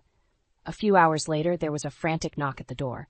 I opened it to find Mason and Amber standing there, faces flushed with anger and panic. "You can't just leave. We need you," Mason shouted, his voice breaking. "This house is mine, and mine alone," I declared with a firmness that brooked no argument. Amber pushed past Mason, her eyes wild. "What are we supposed to do now? You can't abandon us," she spat. "I haven't abandoned you," I replied calmly. "You abandoned your responsibilities and proved you couldn't be trusted." Mason stepped forward, trying a different approach. "Please, Ma, let's just talk this through. We can work something out." "No, Mason. I'm done talking. I found out about the company funds you've been misappropriating," I said, watching his face pale. He started to bluster. "You don't understand. It's not what it looks like." "I understand perfectly," I interrupted. "And Amber, you've been draining my accounts for your own luxuries." Amber scoffed, crossing her arms. "You really think you can survive without us?" I stepped back, resolving to make my final stand. "I am surviving without you. You underestimated me, and now you're going to face the consequences." With that, I shut the door on their stunned faces, locking it behind me. I heard them shout and pound on the door, but I ignored them. This was my new chapter, and they were no longer a part of it. The next day, I contacted the authorities and provided all the evidence I had gathered. It wasn't just about my money, it was about justice and finally standing up for myself. Mason and Amber showed up at my door once more, this time pleading and promising to change. "Please, Ma, we're sorry. Just give us another chance," Mason begged. Amber nodded, tears streaming down her face. "We need you. We can't do this without you." I shook my head, feeling a strange sense of calm. "It's too late. You've already shown me who you are, and I deserve better." They left, defeated and broken. As they walked away, I felt a wave of emotions, relief, sadness, but more than anything, empowerment. In the weeks that followed, I focused on settling into my new life. My art continued to flourish, bringing in enough to comfortably support myself. Each day I felt stronger and more independent. Mason and Amber's betrayals were reported to the authorities, and they faced the consequences of their actions. It wasn't an easy battle, but it was one I was determined to see through.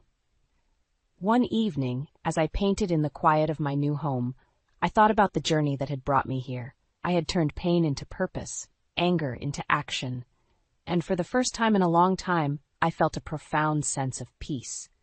A knock on the door startled me out of my peaceful morning routine. I opened it to see Mason, looking more haggard than ever. He wasted no time pushing his way inside, eyes wild with desperation. "What do you want, Mason?" I asked, keeping my voice steady. "We need to talk, Ma. You can't keep doing this to us," he pleaded, his tone urgent. Amber hovered near the door, her face etched with worry and anger. She stomped into the room, snapping, "You think you can ruin our lives and just walk away?" I walked to the kitchen counter, putting some distance between us. "You ruined your own lives with your choices. I'm done suffering for them." Mason's composure cracked. "This is all a misunderstanding. We're not the villains here." I couldn't help but laugh bitterly. "Not the villains? You stole from me and your company, lied and manipulated. How are you the victim?" Amber's face twisted horrifically. "We took what we deserved. You owe us." "I owe you? Look around, Amber. I worked hard for this house, my peace. You belittled and exploited me. I owe you nothing." Mason stepped closer, trying another tactic. "Please, Ma, we can fix this. Just drop the charges and we'll pay you back." "Drop the charges? This is bigger than repaying me. It's about accountability. You think you can swindle your way out of everything?" I said, shaking my head. Amber's rage boiled over. You miserable, ungrateful hag. We did everything for you, and this is how you repay us? Everything for me? I shot back. You mean everything to benefit yourselves. I've seen your true colors. Now it's time for you to face the consequences. Mason collapsed onto the couch, holding his head in his hands. Please, Ma, don't do this. We need help. We can't make it without you. And I needed respect, dignity, and honesty. But you didn't think of that, did you?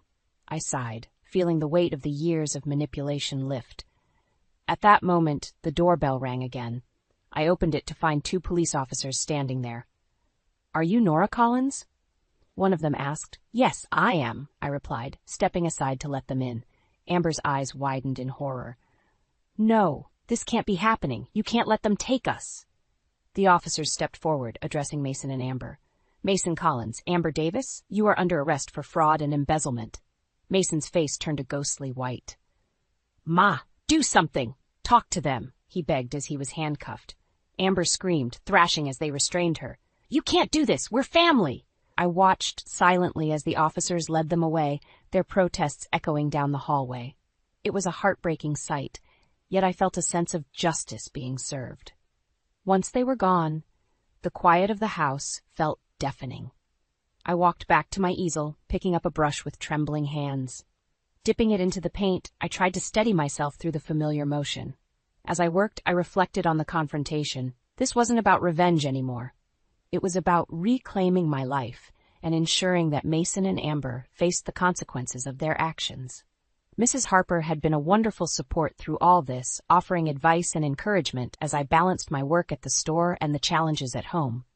When I next saw her, I shared what had happened. Nora, you did the right thing. Sometimes the hardest choices lead to the most important changes, she said kindly. I nodded. I hope so. For now, I just want to move forward. And so I did.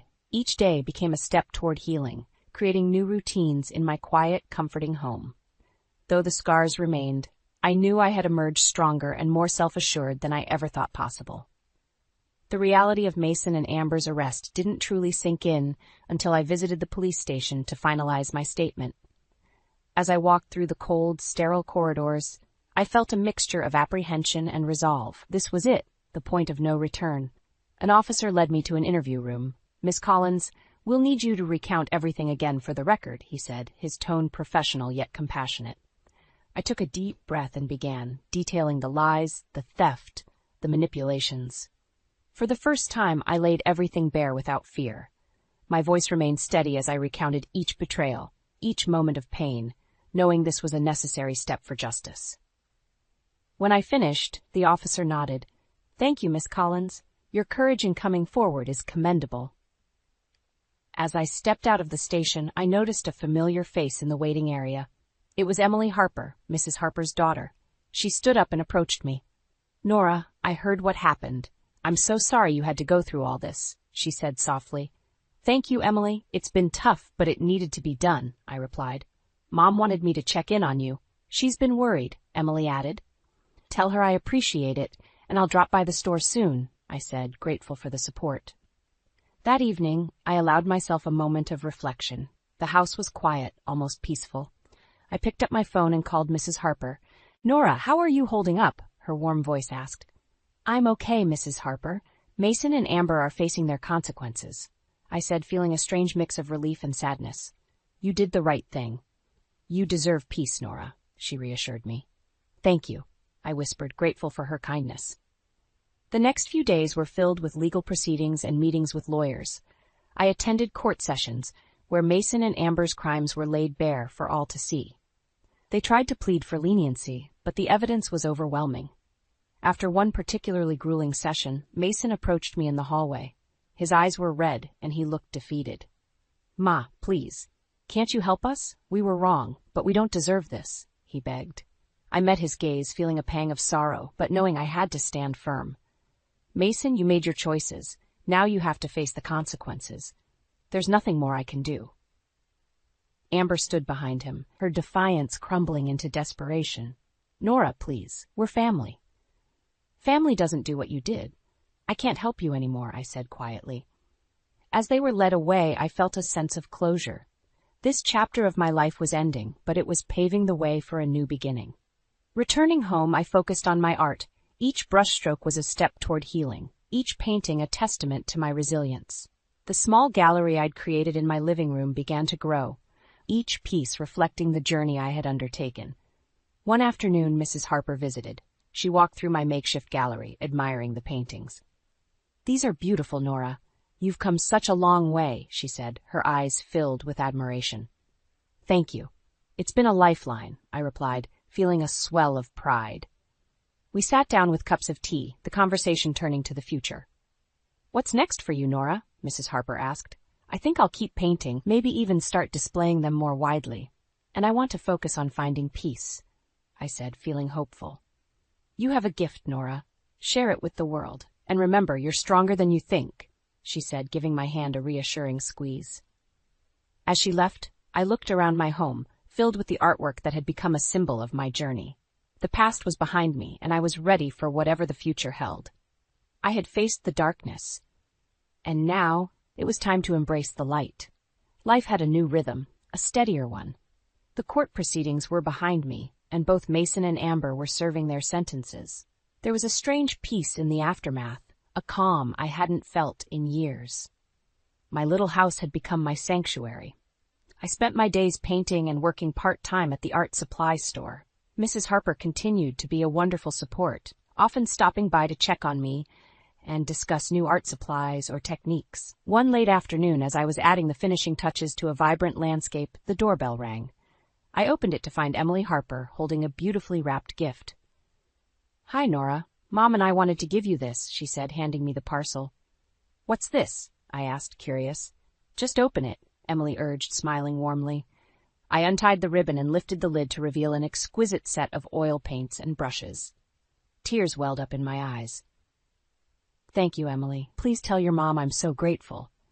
"Will do. We're both so proud of how far you've come," she said, giving me a hug before leaving. As I set up the new paints, my phone rang. It was a number I didn't recognize. Answering, I heard a familiar voice. "Nora, it's Jane from the gallery downtown." Jane Taylor ran one of the local galleries and had expressed interest in my art before. "Hi, Jane. What can I do for you?" "I've been following your work, and I'd love to feature your paintings in an upcoming exhibit. What do you think?" she asked, excitement clear in her voice. I'd be honored," I stammered, overwhelmed by the offer. "Great. We'll finalize details soon. Prepare to showcase your talent, Nora," she said before ending the call. Hanging up, a grin spread across my face. It felt like a new chapter was opening, one where my art would finally receive the recognition it deserved. A week later, I stood in the center of the gallery, surrounded by my paintings. Jane had done a fantastic job arranging the exhibit, giving each piece the space it needed to shine. Mrs. Harper and Emily arrived early to support me. "Nora, these are amazing!" Mrs. Harper exclaimed, looking around with admiration. "Thanks to your encouragement," I replied, feeling a swell of gratitude. Throughout the evening, people approached me, praising my work and asking about my journey. It was a surreal experience, sharing the story of how painting had become my refuge and my strength. As the night drew to a close, I found myself alone with Jane. "Your work resonates with so many people, Nora. You have a real gift," she said, sincerity in her eyes. "Thank you, Jane. It means the world to me," I replied, feeling a sense of accomplishment. Returning home, my heart felt light. The once heavy burden of my past had lifted, replaced by hope and new possibilities. The future seemed bright, promising new opportunities and continued growth. In the following weeks, my paintings gained popularity. I received commissions and invitations to display my work in other galleries. Each new project was a step toward solidifying my identity as an artist. One sunny afternoon, while relaxing in my garden, Mrs. Harper visited with exciting news. "Nora, the local art school wants you to teach a class. Interested?" "Teaching? I've never considered that," I replied, intrigued. "They think you'd be perfect. Sharing your techniques and experiences could inspire others," Mrs. Harper encouraged. The idea planted a seed of excitement. "All right, I'll give it a try. It sounds like a wonderful opportunity." As the days turned into weeks and months, my new life flourished. I balanced painting, teaching, and enjoying quiet moments in my garden. The scars of the past were still there, but they no longer defined me. They were part of my journey, a testament to my resilience. One evening, as the sun set, I reflected on everything I'd endured and accomplished. I felt gratitude for the strength I'd found and the new path I was forging. Life was a canvas, and I was painting it with vibrant, resilient strokes, each one a testament to my journey, my survival, and my new beginnings. Matt, are you really going to miss the birth of your child just to close a deal? Deal's worth more than you're ever going to be, Stacy, Matt replied, his voice cold and detached, as he fixed his tie. I stared at him, a lump forming in my throat. How did we get to this point? At 36 weeks pregnant and on maternity leave, I had slowly become accustomed to Matt's increasing absence. His real estate career consumed him, leaving little room for our marriage. Before my pregnancy, I was a dedicated marketing executive. Now, my days were filled with preparing for our baby boy, while Matt's days were filled with contracts and property viewings. Angie, my best friend since college, had been an incredible support. Stacy, you need to stop worrying about Matt and focus on yourself and the baby, she often said, her voice firm but kind. Easy for you to say, I replied once, tears pooling in my eyes. You're not married to a ghost. Angie squeezed my hand. You deserve better. Remember that. My parents, Lydia and Fred, lived nearby and were another source of steadiness in this storm. Dad helped set up the nursery, while Mom fussed over me, making sure I ate well and rested. Stacy, darling, you need to take it easy, Mom reminded me as she set a plate of food in front of me. Stress isn't good for the baby. Thanks, Mom. I forced a smile, eyes darting to my phone, hoping irrationally for a message from Matt. But there was nothing. Days turned into nights, and Matt's empty promises became a grim routine. He'd drag himself home late, reeking of deals and desperation. Busy night? I asked one evening when he finally stumbled in. Don't start, Stacy. I closed a huge deal today, he snapped, barely glancing at me. The tension grew, but I clung to hope that the birth of our child would bring him back to us. One late afternoon, while resting on the couch, the door clicked open. Hey, Matt, I began, only for my words to trail off as Angie walked in. Matt's not here? I shook my head. Out with clients again. She sighed deeply. Come on, let's get you out for a walk. Clear your head. We strolled slowly down our tree-lined street, Angie chatting about her latest project at work. The normalcy of it was a balm, if only temporary. Back home, I shuffled through the nursery, adjusting tiny socks and folding baby clothes. The car arrived, signaling Matt's return. Matt, can we talk? I began quietly. Not now, Stacy, he murmured, eyes glued to his phone. I bit my lip, fighting the urge to scream. How long could this continue? I placed a hand on my belly, feeling a tiny kick. Soon, I reminded myself. As the days passed, one question haunted me. Could Matt be the father our son needed? Mom, what am I going to do? I found myself asking during another quiet dinner. One step at a time, Stacy, she replied gently. We'll be here for you, no matter what. Matt's phone buzzed with another urgent message, and he picked up without hesitation. I glanced at him, heart heavy. The baby kicked again, a fierce reminder of the life about to change. Matt, I tried again, voice trembling, please be here when I need you, when our son needs you. He looked up briefly, a flicker of something in his eyes before it vanished. I'll do my best, Stacy. But his best, I feared, wouldn't be enough. The pain hit suddenly, sharp and twisting. I doubled over, gripping the kitchen counter. Mom, I cried out, struggling to catch my breath. My phone buzzed incessantly with texts from Matt. Without even looking, I knew he wasn't coming. Stacy, what's wrong? Mom rushed in, panic in her eyes. I think it's time, I panted. Mom grabbed the hospital bag, guiding me to the car as Dad fired up the engine. Hang in there, sweetie. We're almost there, Dad reassured me. We made it to the hospital, nurses swiftly taking charge. I clutched Mom's hand as we moved down the brightly lit corridors. Call Matt, I gasped between contractions. I've called him 5 times, Mom said, worry etched on her face. He's not answering. Hours felt like days as the contractions grew stronger. The hospital room blurred, white walls closing in. You're doing great, Stacy, Mom cooed, wiping my forehead. With every push, all I could think about was Matt not being here, about him treating our child as less important than his precious deals. I ground my teeth, focusing on the baby's need to come out healthy. Finally, after what felt like an eternity, a wail filled the room. My son, my beautiful Nathan. He's perfect, Stacy, Mom said, tears streaming down her face as she handed him to me. I gazed at Nathan, emotions flooding me. The joy of holding him battled with the heartbreak of Matt's absence. As Nathan nestled in my arms, I forced myself to focus on his tiny face, his small breath against my skin. Meeting ran late, I'll come by later. Matt's text felt like a slap. I stared at his words, a cold anger growing inside me. Meeting ran late. Nothing about the birth of his son, just empty words delaying his inevitable absence. Mom, he'll never change, will he? I whispered, more to myself than to her. One step at a time, honey, Mom replied, her voice breaking. Hours drifted by and Nathan fell asleep. Exhaustion took over and I dozed off with a tight grip on his little hand. I awoke to the shuffle of footsteps and the faint beep of machines, but no sign of Matt. Angie appeared, relief on her face. How are you holding up, new mama? Look at him, Angie. I said, my voice fragile. He's so beautiful. Angie leaned in to see Nathan, her expression softening. He's perfect, Stacy. I'm sorry Matt's not here. You deserved better. Angie's words mirrored my own thoughts. Could I keep on hoping when it was clear Matt was never going to come through for us? Evening came, still no Matt. Nurses looked at me with kind pity, as did other new mothers with their partners by their sides. Stacy, it's been a long day, Mom said gently. Rest up, we'll take care of things. Nodding, I lay back, Nathan sleeping in his crib beside me. As fatigue pulled me under, one thing was painfully clear. Matt might never prioritize us.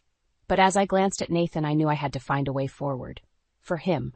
For both of us. The hospital room door creaked open, and there stood Matt, looking at his phone instead of us. I glanced up from Nathan, my heart heavy with disappointment. Finally decided to show up, I said, unable to mask the bitterness in my voice. Yeah, got here as soon as I could, he murmured, eyes still glued to his screen. You missed our son's birth, Matt, I said softly, anger simmering just beneath the surface. He looked up briefly, barely glancing at Nathan before his gaze shifted back to his phone. I had important clients, Stacy. It's not like you were alone. Your parents were here. I shook my head, disbelief all over my face. He's your son. Doesn't that matter to you? Matt sighed, slipping his phone into his pocket and finally stepping closer. He peered at Nathan, then back at me. I'm here now, aren't I? I didn't have the energy to argue. Just hold him, I said, handing Nathan over. Matt held Nathan awkwardly, like he was a foreign object. His disconnect was palpable. We need to talk, Matt, I began, watching him closely. About us. About what's been happening. Now? In the hospital? He scoffed, eyebrow raised. Yes, now. This can't wait, I insisted. Our family can't wait. He handed Nathan back, turning towards the window. What do you want me to say, Stacy? I'm trying to provide for us, to give us a good life. A good life? I echoed, incredulous. A good life where you're never home? Where you miss the birth of your own child because of a meeting? You knew what you were marrying into, he snapped, finally locking eyes with me. I told you my career was demanding. But I didn't sign up for this neglect, I countered, keeping my voice steady. You were different before. Where did that man go? People change, Stacy. This is who I am now. Deal with it. Tears burned at the edges of my eyes, but I refused to let them fall. What about Nathan? What kind of father will you be to him? I'll provide for him. Isn't that what matters? He said coldly. Mom re-entered the room, sensing the tension. Everything okay here? Fine, Mom, I replied, forcing a smile. Just talking. Matt pulled out his phone again, an unmistakable signal that the conversation was over for him. I have to head back to the office. I'll check in later. And just like that, he was gone. A few days later, I was discharged. As we arrived home, Matt was nowhere to be found. Instead, my parents were there, ready to help with Nathan's adjustment. Welcome home, they exclaimed, bringing a small moment of joy. They helped me inside, talking about the future, but my mind kept drifting back to Matt's coldness. Flashbacks of our happy days taunted me, shared breakfasts, silly arguments over movies, and plans for a future that now seemed impossible. As I settled Nathan into his crib, I whispered, "We'll be okay, little one. I promise." Then, in a burst of determination, I pulled out my laptop and started searching. For answers, for help, for a way forward. Matt's neglect and ambition had pushed me to the edge, but for Nathan's sake, I would fight. He deserved better than this. We both did. Dad offered a comforting hug. "We're here for you, Stacy. Whatever you need." I nodded, with tears finally spilling over. "Thank you, Dad. I'm going to need all the help I can get. I settled Nathan into his crib and stepped into the living room, where Matt sat with his laptop, typing away. The tension was thick as I took a deep breath. Matt, we need to talk about our finances, I said, trying to keep my voice steady. He glanced up briefly, a hint of annoyance on his face. What about them? How much have you spent on the condo? I asked, my palms sweaty. It's an investment, Stacy, he replied dismissively, eyes drifting back to his screen. It'll pay off. An investment with our savings? I pressed, voice rising despite my effort to stay calm. And loans? He looked up again, irritation clear. You don't understand how business works. I understand that you're risking our future for it, I stated, struggling to keep my composure. Matt finally closed his laptop, glaring at me. This is about providing for our family and making sure we have the best. Or is it about impressing your father? I shot back, the words out before I could stop them. His eyes narrowed dangerously. Don't bring my father into this. He's already in it. Matt, you're trying to impress him at our expense, I accused, the pieces falling into place. Just then, the front door opened and Greg walked in. He raised an eyebrow at the tension. Am I interrupting something? No, Greg, just catching up on business, Matt said, his demeanor suddenly cooler. Greg smirked, nodding toward me. Stacy, you good? I nodded, taking a deep breath. Yeah, I'm fine. After an awkward pause, Greg turned to Matt. Did you tell her about the plan with the inheritance? I froze, eyes wide. What plan? Matt's face turned beet red. Greg, that's none of her concern. Greg shrugged. She's your wife, she should know. What plan, Matt? I demanded, stepping closer. Matt's jaw tightened. It's nothing, just a way to secure our family's future. He's using Nathan to gain favor with Daddy, Greg interjected, ignoring Matt's glare. Hoping a grandkid in his corner seals the deal. Is that true, Matt? I asked, my voice trembling with anger. Matt remained silent, his expression a cold mask. That silence said more than words ever could. I turned to Greg. Do you know how much debt Matt's gotten us into? Greg frowned. I didn't know the extent, but I figured it was bad. It's worse than you think, I murmured, feeling the weight of our situation. Good to know where your priorities are, Matt, Greg said disdainfully. I always knew you were a piece of work, but this? Using your kid? Matt snapped. Mind your own business, Greg. Greg shrugged, just looking out for Stacy and Nathan here. Unlike some people. Exhausted and overwhelmed, I turned to Matt. We're done, Matt. I can't do this anymore. Stacy, don't be dramatic, he scoffed. We're just going through a rough patch. I shook my head, tears streaming down my face. This isn't a rough patch. It's our life, and you've ruined it. With that, I walked past Matt, past Greg, and into the room where Nathan slept peacefully, unaware of the storm outside. I knew one thing for certain. I had to protect him from this mess, from Matt's reckless ambition. The fight was just beginning, and I had to be ready. Greg's parting words echoed in my mind. If you need help, Stacy, you know where to find me.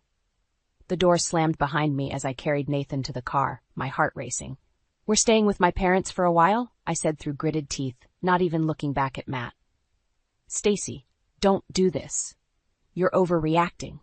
Matt called after me. Ignoring him, I strapped Nathan into his car seat and started the engine. I drove in silence, anger and sorrow fighting for control. Upon reaching my parents' house, Mom and Dad were waiting on the porch, concern etched in their faces. What's happening? Dad asked as he took Nathan from my arms. Matt? He's ruining our lives with his schemes, I said, barely holding back tears. Inside, Mom offered me a hot tea while Dad rocked Nathan gently.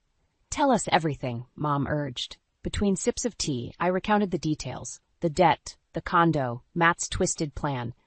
Their expressions darkened with every word. He has the nerve to use Nathan as a pawn, Dad growled, his protective instincts kicking in. We'll sort this out. Later that evening, while Nathan napped, my phone buzzed. It was a message from Matt. We need to talk. Come home. I shook my head, knowing a meeting would only end in more frustration. Instead, I opened my laptop and began searching for legal advice. A fighting spirit gripped me. I couldn't let Matt ruin our lives. Days turned into a week. My parents helped with Nathan, providing a stable environment I sorely needed. Meanwhile, I met with several lawyers, finally retaining a fierce one who assured me I'd have a fighting chance.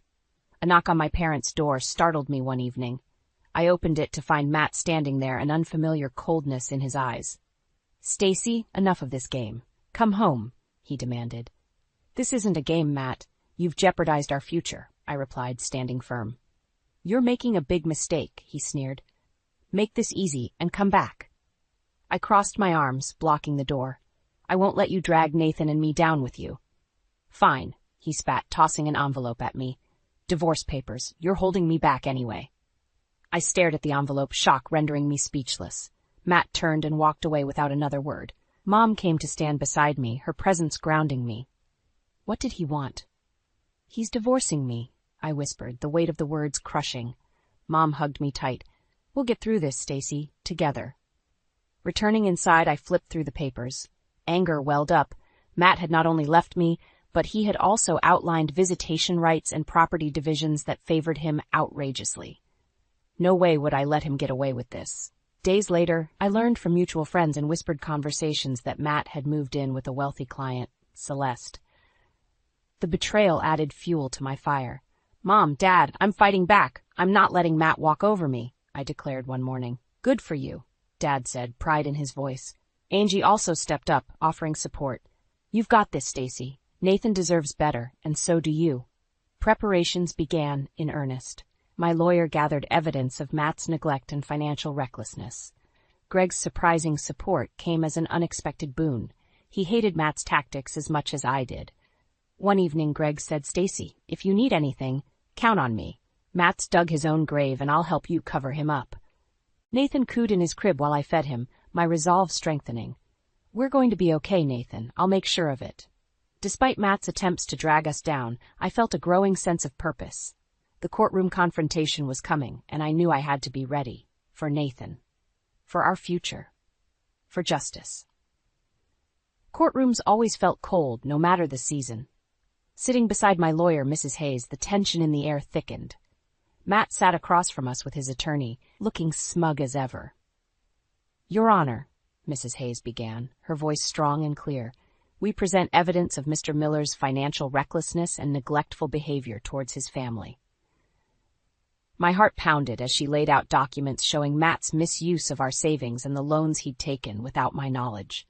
Pictures of unfinished nursery projects and messages ignored while I was in labor flashed on the screen.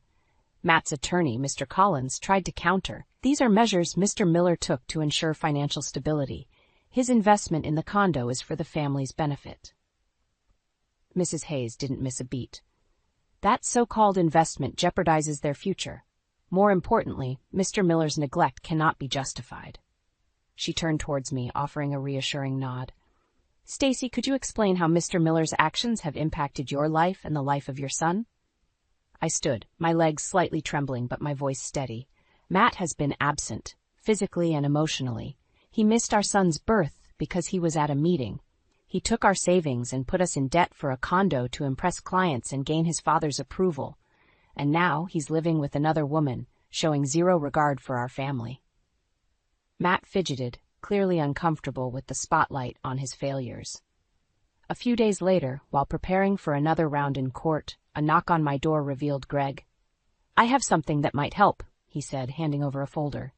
I opened it to find emails and text messages, proof of Matt's deceit and manipulation. "That deal with Celeste, the financial strain, it's all here," Greg said. "Use it." The next day in court, Mrs. Hayes presented Greg's evidence. "Your Honor, these documents show Mr. Miller's manipulation of his own wife and his financial recklessness." Matt's face drained of color as every dirty detail was laid bare before the judge. As court recessed, I overheard Matt arguing with Celeste on a phone call. "I did this for us. You knew what this was," he barked, but the line went dead. Celeste had hung up on him. His relationship with her crumbling was a small but satisfying vindication. Back in session, Matt was forced to admit his failings under cross-examination. His facade was crumbling, and the courtroom could see it. Finally, the judge spoke, her voice firm and decisive. "Given the evidence presented, it is clear that Mr. Miller's actions were detrimental to the family's welfare. Full custody of Nathan Miller is awarded to Stacy Miller. Mr. Miller is required to sell the condo to settle debts and provide appropriate financial support to Stacy Miller and their son." A weight lifted off my shoulders. Relief washed over me as I hugged Mrs. Hayes, tears of gratitude streaming down my face. Matt looked utterly defeated, his once certain arrogance replaced by a grim realization of his downfall. Walking out of the courtroom, I felt a new strength within me. I clutched Nathan close, knowing the fight had been worth it. "Stacy, you did it," Mom said, embracing me outside the courthouse. "We did it," I corrected, looking at my family and friends who stood by me. Greg approached with a small smile. "Told you could count on me." "Thank you, Greg," I said sincerely. As the crowd thinned, Angie squeezed my hand. "What's next, Stacy?" I looked at Nathan, then back at her. "We start fresh, build a new life, one step at a time." We walked away from the courthouse, the future suddenly filled with possibilities. For Nathan. For me. For a new beginning without Matt's shadow looming over us. It was time to rebuild, stronger and wiser, ready to face whatever came next. Sitting in the courtroom once more was nerve-wracking, but I held my head high. This was the final showdown. Matt sat across from me, eyes cold and resentful. His facade of control was slipping, and everyone could see it. The judge's gavel came down, calling the court to order. Mrs. Hayes stood up, ready for battle. "Your Honor, today we present further evidence showing Mr. Miller's ongoing neglect and financial irresponsibility." She displayed bank statements and documents highlighting the depths of Matt's financial mess. Each piece of evidence painted a damning picture of his recklessness. Matt's lawyer, Mr. Collins, tried to object. "Your Honor, these were extreme measures taken to secure a better future for the family." The judge silenced him with a raised hand. "Continue, Mrs. Hayes." She nodded and gestured toward Greg, who took the stand. "Greg Miller, could you tell the court what you know about your brother's plans and actions?" Greg cleared his throat. "Matt was always trying to impress our father. He used Stacy and Nathan to get ahead, using family money recklessly. He even tried manipulating Celeste, but that backfired." I watched Matt squirm, trying to maintain his composure, but failing. Mrs. Hayes pressed on. "And what did you do when you discovered this?" "I gave Stacy the evidence to show how deceitful and irresponsible Matt has been," Greg answered. Matt shot Greg a venomous look. "You've always been jealous. This is all about making me look bad." Greg's face remained impassive. "No, Matt. This is about doing what's right." The judge leaned forward, her expression stern. "Mr. Miller, it's evident from the testimonies and evidence that your actions have been detrimental to your family. Stacy has shown great resilience, and it's clear she prioritizes Nathan's well-being. Therefore, I will uphold my previous ruling. Full custody remains with Stacy, and you will comply with all financial obligations." I exhaled, relief washing over me. Matt looked shattered as the realization of his defeat set in. As we exited the courtroom, he approached me one last time. "Stacy, you don't have to do this. We can work something out." I shook my head firmly. "You had your chances, Matt. This is what's best for Nathan." His eyes narrowed, revealing his vile nature once more. "You'll regret this." I met his gaze head-on. "No, Matt. You're the one who'll regret losing us." Outside the courthouse, Angie met me with a tight hug. "It's finally over." "Yes, it is," I said, feeling a sense of peace for the first time in months. Mom and Dad joined us, their pride evident. "We knew you could do it," Dad said, his voice filled with emotion. Greg approached, an awkward smile on his face. "I'm just glad I could help." "You did more than that, Greg," I said, giving him a grateful hug. "Thank you." He nodded, stepping back to let me have my moment with Nathan. Holding my son close, I whispered, "We did it, little one. We're free." As the days passed, Matt's financial situation worsened. He was forced to sell the condo, and his relationship with Celeste dissolved entirely. His professional reputation crumbled, and he was left grappling with the mess he'd created. Meanwhile, I focused on the future. With the legal battles behind us, I began to rebuild our lives. I returned to work in marketing, finding joy in my career once more. Nathan thrived in the loving environment my parents, friends, and I provided. One night, as Nathan slept peacefully, I glanced around our cozy home, feeling a wave of gratitude. The journey had been rough, but we emerged stronger. Karma had served its due course, and now it was time to embrace the new horizons ahead. I promised myself and Nathan that we'd face whatever came next with courage, resilience, and hope. The storm had passed, and we were ready to bask in the sunlight of new beginnings. Balancing work and motherhood proved challenging, yet rewarding. Every morning started with Nathan's cheerful giggles, a sound that fueled my day. I'd drop him off at Mom and Dad's, knowing he was in good hands before heading to the office. "Morning, Stacy," Angie said, greeting me with a warm smile as I walked in. "Morning. Ready for the big presentation?" I asked, feeling the familiar rush of excitement. "Absolutely. Let's knock it out of the park," she replied, sharing my enthusiasm. Work offered a much-needed sense of normalcy and purpose. I threw myself into projects determined to showcase my skills and rebuild my career. My team rallied around me, respecting the balance I struck between being a professional and a mother. Back at home, evenings were filled with laughter and warmth. Nathan took his first steps, and I celebrated every milestone with my parents. Life started feeling like a new kind of normal.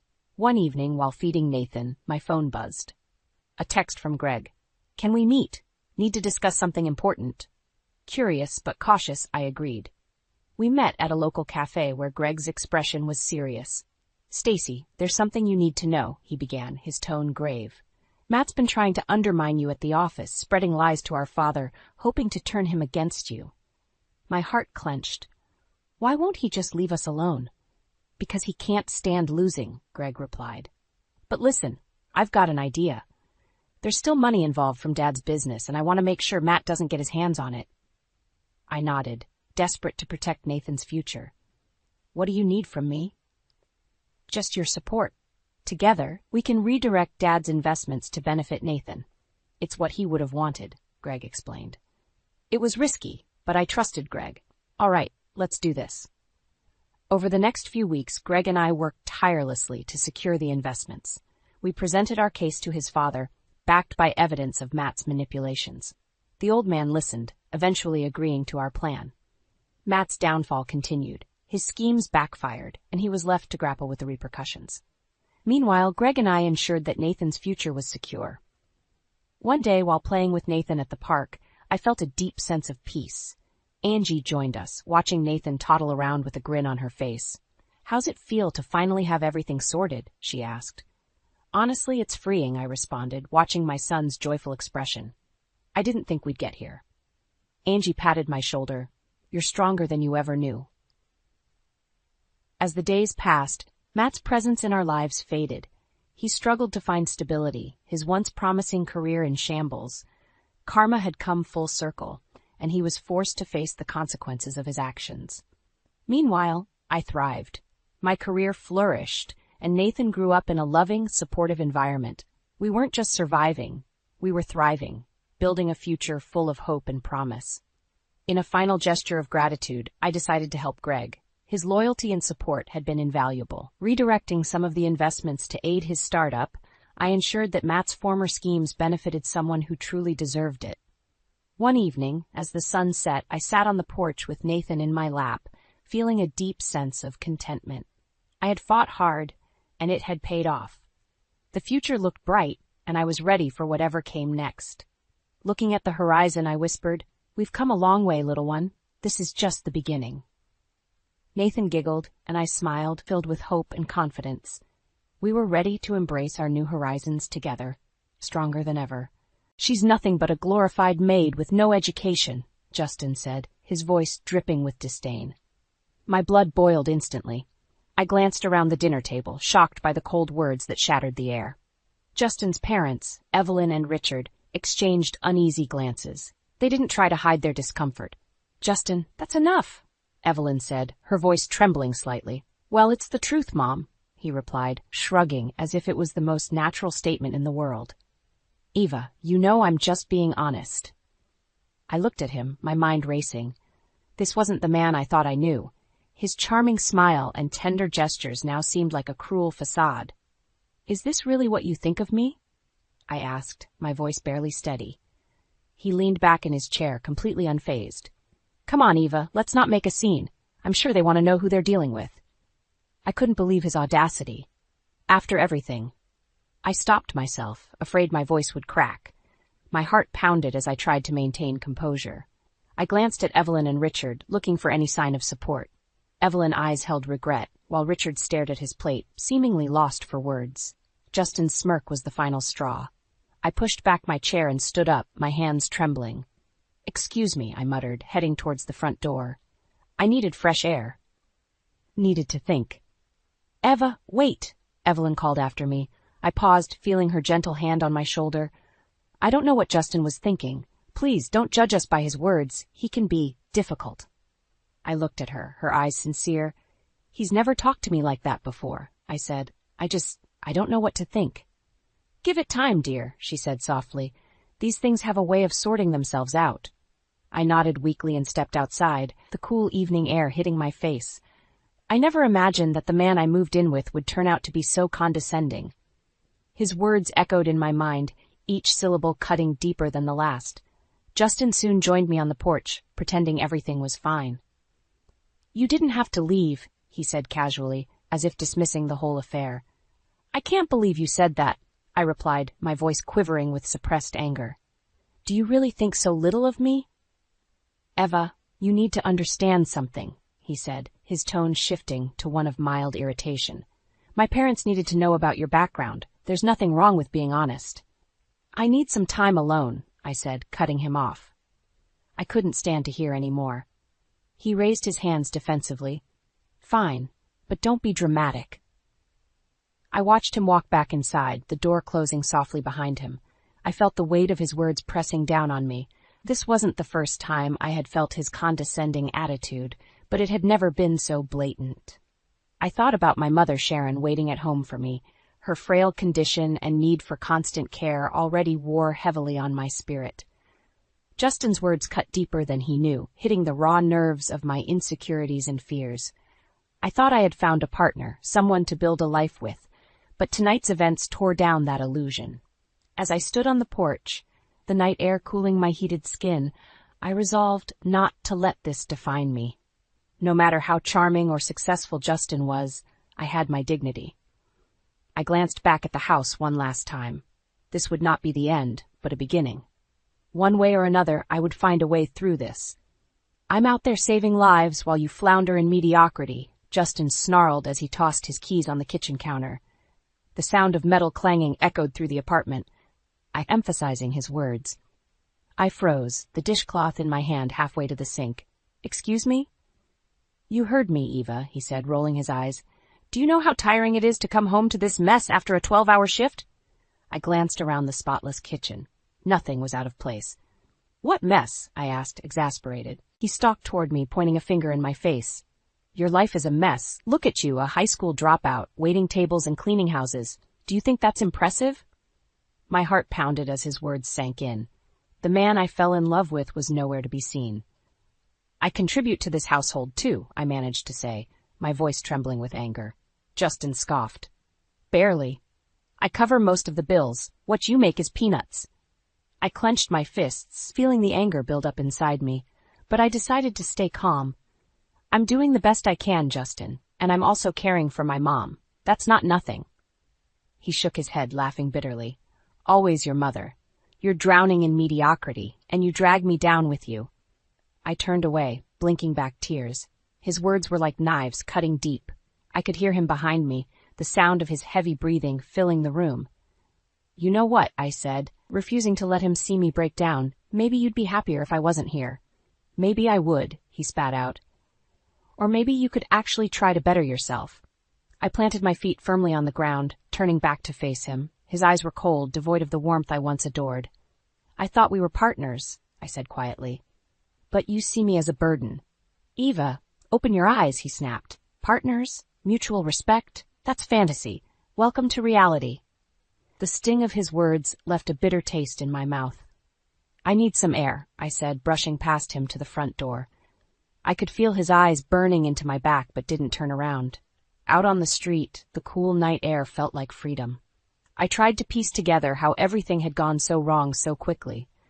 The charming, supportive man I met through the dating app was now nothing more than a controlling tyrant.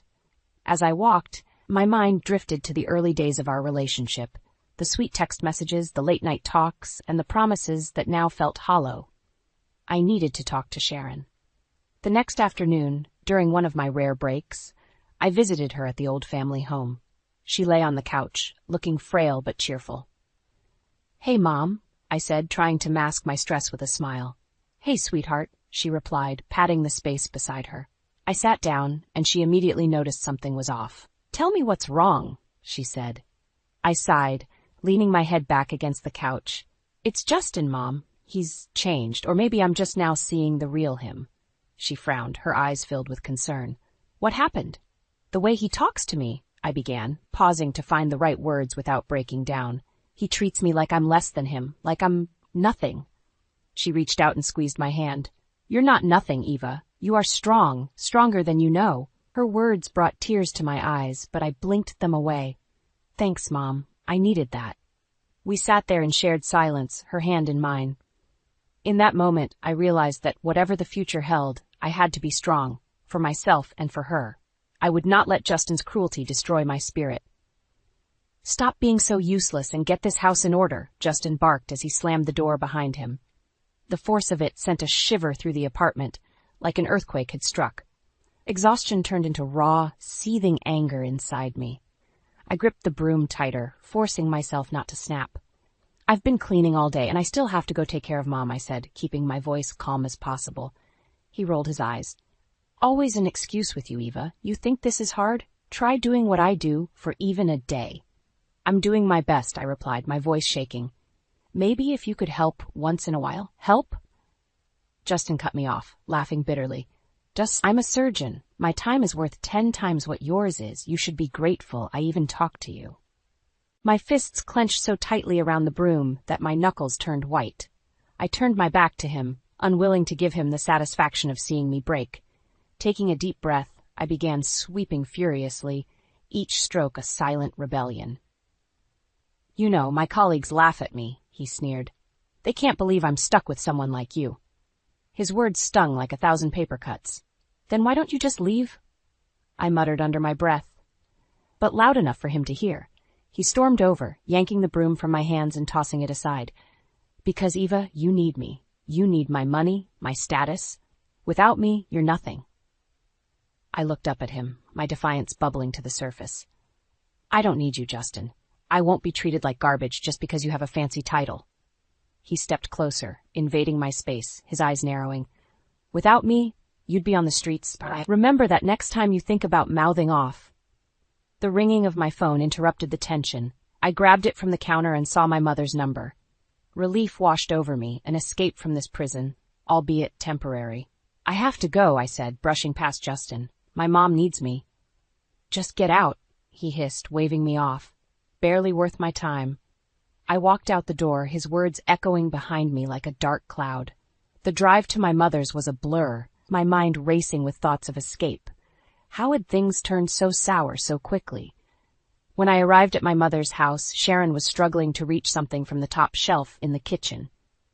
"Hey, Mom," I said, rushing to help her. "You should have called me."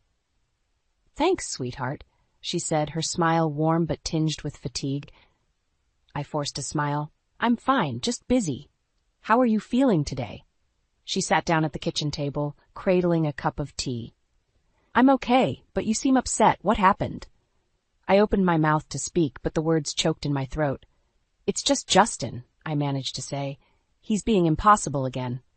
Her eyes filled with worry. "Eva, you don't have to put up with that. You deserve better." "I know, Mom," I said, my voice barely a whisper. "But it's complicated. I need to figure out how to handle this." Later that night, I found myself back at the apartment, dreading the confrontation that awaited me. Justin was in bed, his back turned to me, clearly uninterested in any kind of reconciliation. I lay down beside him, staring at the ceiling. My mind was made up.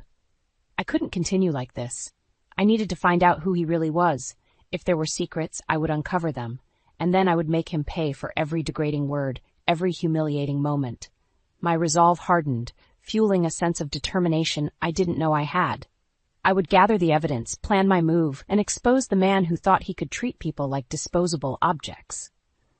Justin was about to learn that even someone floundering in mediocrity could fight back and win. "This isn't just him being mean. This is criminal," I whispered to myself, staring at Justin's laptop screen. The encrypted emails I had decrypted slowly revealed a web of illegal activities that made my skin crawl. I quickly photographed the damning emails with my phone, my hands shaking. I had found everything from organ trafficking deals to bribery transactions. The charming surgeon was nothing more than a dangerous criminal. The front door opened and my heart skipped a beat. I slammed the laptop shut and shoved it back into its hiding place just as Justin walked into the room. "Eva," he called out, his voice unusually cheerful. "What's for dinner?" "I ordered takeout," I said, forcing a smile, trying to hide the adrenaline coursing through me. He looked at me suspiciously. "Why are you acting so weird?" "Weird," I echoed, my voice steady. "I'm just tired, Justin. It's been a long day." He eyed me for a moment before shrugging. "Whatever. Make sure you set the table." As I set the table, my mind raced. What would my next move be? But for now, I had to play it cool. I couldn't let him suspect a thing. Later that week, as Justin continued his usual night shifts, I became more meticulous in gathering evidence. I copied files, took photos of documents, and even recorded some of our conversations. The more I uncovered, the more revolted I felt. During one of our dinners, Justin dropped another bomb. "I've invited my parents over this weekend," he said casually between bites. "We'll have a little family gathering. You can show my mother how useful you can be by preparing everything." I bit back the resentful reply that bubbled up. "Sure, Justin, I'll take care of it." As the weekend approached, I prepared meticulously. But not just for the gathering. It was time to turn the tables. When his parents arrived, I greeted them warmly, my heart pounding with anticipation. Evelyn smiled and embraced me, but Richard's stern face showed he wasn't convinced by the domestic facade. The dinner conversation started light, filled with polite chit-chat. I served the meal, trying to time everything perfectly. My pulse quickened as the conversation shifted. "Justin, how's work been lately?" Richard asked, his tone neutral. "Busy as always, Dad," Justin replied, beaming with pride. "Saving lives every day." I almost choked on my drink. The hypocrisy was unbearable, but I held my tongue. I needed to wait for the perfect moment. As the evening wore on, Justin's arrogance grew. Finally, he made a comment that made my blood boil. "You know," he said, glancing at me, "it's hard to balance such an important career with someone who barely contributes." That was it. I couldn't take any more. "Actually, Justin," I said, my voice steady, "I think it's time your parents knew the whole truth." Evelyn looked alarmed, and Richard's eyes narrowed. "What are you talking about, Eva?" Justin asked, his voice low and threatening. I pulled out my phone and placed it on the table. "I found these on your laptop. Care to explain?" His face paled as the images of the incriminating emails flashed on the screen. Evelyn gasped, covering her mouth, while Richard's face turned red with fury. "What is this, Justin?" Evelyn asked, her voice trembling. Justin stammered, trying to come up with a lie, but the evidence was overwhelming. "It's not what it looks like," he pleaded. But the room had already turned against him. Richard stood up, his face stern. "Is this true, Justin? Have you been involved in illegal activities?" Justin's silence spoke volumes. Evelyn burst into tears, and Richard's eyes filled with disappointed anger. How could you? The confrontation had begun, and there was no turning back. I felt a surge of vindication, knowing that the truth was finally out in the open. Justin's world was about to crumble, and I was ready for the fallout. "You think your title gives you power over me? Over anyone?" I stated, my calm voice slicing through the tension-filled room like a knife. Justin's parents were still digesting the images on my phone. Evelyn's tear-streaked face looked shattered, while Richard appeared as if he might burst from anger. But none of that mattered now. "Eva, you better watch your mouth," Justin snarled, his eyes filled with a mix of fear and rage. "Enough is enough. Time to turn the tables," I said, feeling a strange sense of calm wash over me. "You've treated me like dirt for too long, and now everyone will see who you really are." Justin lunged towards me, but Richard stepped in. "You stay right where you are," he bellowed, his face inches from Justin's. "Have you lost your mind, son?" "Dad, it's not what it looks like," Justin tried to explain, his voice lacking the confidence it usually held. He looked cornered like a trapped animal. Evelyn sobbed quietly, her body shaking. "Justin, how could you? We raised you better than this." Justin's eyes darted around the room, searching for an escape. "Eva, get out, now," he growled, trying to regain control. "No," I replied firmly. "I'm not leaving. You are the one who will face the consequences." Richard turned to me, his voice softer but firm. "Eva, I'm sorry for what you've been through, but we need to get to the bottom of this." I nodded, taking a step back to let the conversation unfold. Justin's face looked strained, the facade of the charming doctor cracking at the edges. "Justin, you must come clean," Richard insisted, his stern judicial tone leaving no room for debate. "You don't understand, Dad," Justin said, floundering. "I did it to help people. These organ trades saved lives." Evelyn gasped, her hands flying to her mouth. "Justin, that's illegal. You risked everything, everyone, for money?" Justin's face flushed with a mix of anger and shame. "It's not just about the money, Mom. It's complicated." "Complicated?"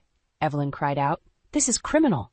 The room grew silent for a moment, the weight of what had been said hanging in the air like a dark storm cloud. I couldn't help but feel a small sense of satisfaction. Finally, Justin was facing the consequences for his actions. Richard shook his head, looking his son dead in the eye. "You need to turn yourself in. It's the only way to atone for what you've done." Justin's face turned pale, and he took a step back. "Dad, you can't be serious." "I'm very serious," Richard said, his voice firm. "If you don't, I will." Justin's eyes widened in desperation. He turned to me, his expression a mix of hatred and pleading. "Eva, please, don't do this." I held my ground, meeting his gaze with unyielding resolve. "This isn't about revenge anymore, Justin. This is about right and wrong." Evelyn stood and placed a hand on Justin's arm, tears streaming down her face. "Justin, we love you, but you must take responsibility for your actions." "Traitor," Justin's eyes screamed at me, but his lips remained pressed in a thin line. He turned towards his father, defeated. "Fine, if that's what it takes." Richard pulled out his phone and dialed quickly, each number a final nail in the coffin of Justin's charade. "I'm calling our attorney. We're going to sort this out legally." As Richard's voice echoed through the room, making arrangements, I felt a mixture of relief and dread. This was just the beginning, but at least the truth was out. I watched as Justin stared at the floor, his shoulders slumped. The man who had once controlled me was now facing the collapse of everything he held dear. For once, I felt hope for justice, for my mother, and for myself. My future was still uncertain, but one thing was clear. I would not be a victim any longer. "Is this true, Justin? Have you been trading lives for money?" Evelyn's voice trembled with disbelief as she clutched her son's arm. The dining room felt like a courtroom. Justin stood there, cornered and pale, his eyes cast downward. "Mom, he stammered, searching for words that wouldn't come. The truth finally out in the open, I thought, feeling a surge of vindication. "It's all true," I stated, my voice clear. "Justin's been involved in illegal organ trafficking and bribery. I have all the evidence." Richard hung up the phone. "The attorney is on his way. Until then, Justin, you need to start explaining yourself." Justin flinched. "Dad, it's more complicated than you think. I didn't have a choice." "Choice? You always have a choice," Richard fired back, "and you chose crime." Evelyn sobbed quietly, holding her forehead. "This can't be happening. How could you do this to your patients, to us?" Justin clenched his fists, his facade of control entirely shattered. "It wasn't just for money," he said, his voice hollow. "Some of these people were desperate. Lives were saved." "And how many lives were ruined?" I retorted, locking eyes with him. "You think your good intentions justify breaking the law? Exploiting people?" Richard raised a hand. "Eva's right. Whatever your reasoning, it doesn't excuse this." Justin's gaze shifted around the room, looking for an ally, but finding none. "Dad, Mom, please, I can make this right. Just give me a chance." "No, Justin," Richard said quietly. "You must take responsibility for this. Our family name is at stake, and more importantly, you need to atone for your actions." A tense silence filled the room as Justin seemed to crumple under the weight of his father's words. It was strange seeing this once powerful man now cornered and vulnerable. The doorbell rang, breaking the silence. Richard glanced at me, nodding for confirmation. That must be the attorney. I opened the door to find not just the family attorney, but also a police officer standing beside him. Wordlessly, I stepped back to let them in. "Richard," the attorney said, shaking hands and nodding solemnly at Evelyn. "I've briefed the officer about the situation." Justin's eyes widened in panic. "Dad, you called the police?" "I had to," Richard said firmly, though his voice softened slightly. "It's the right thing to do." The officer stepped forward. "Justin Parker, you're under arrest for your involvement in illegal organ trafficking and bribery. You have the right to remain silent." Justin looked at his parents one last time, desperation in his eyes. "Please, help me." Evelyn's tears flowed freely, but she said nothing. Richard sighed deeply. "We'll get you a lawyer, Justin, but you must face the consequences." As the officer pulled out the handcuffs, Justin didn't resist. His eyes found mine, pleading silently, but I felt no pity. This was justice. "I'm done being your victim, Justin. Now, the world knows who you really are," I said quietly, feeling the weight of the last few months lift off my shoulders.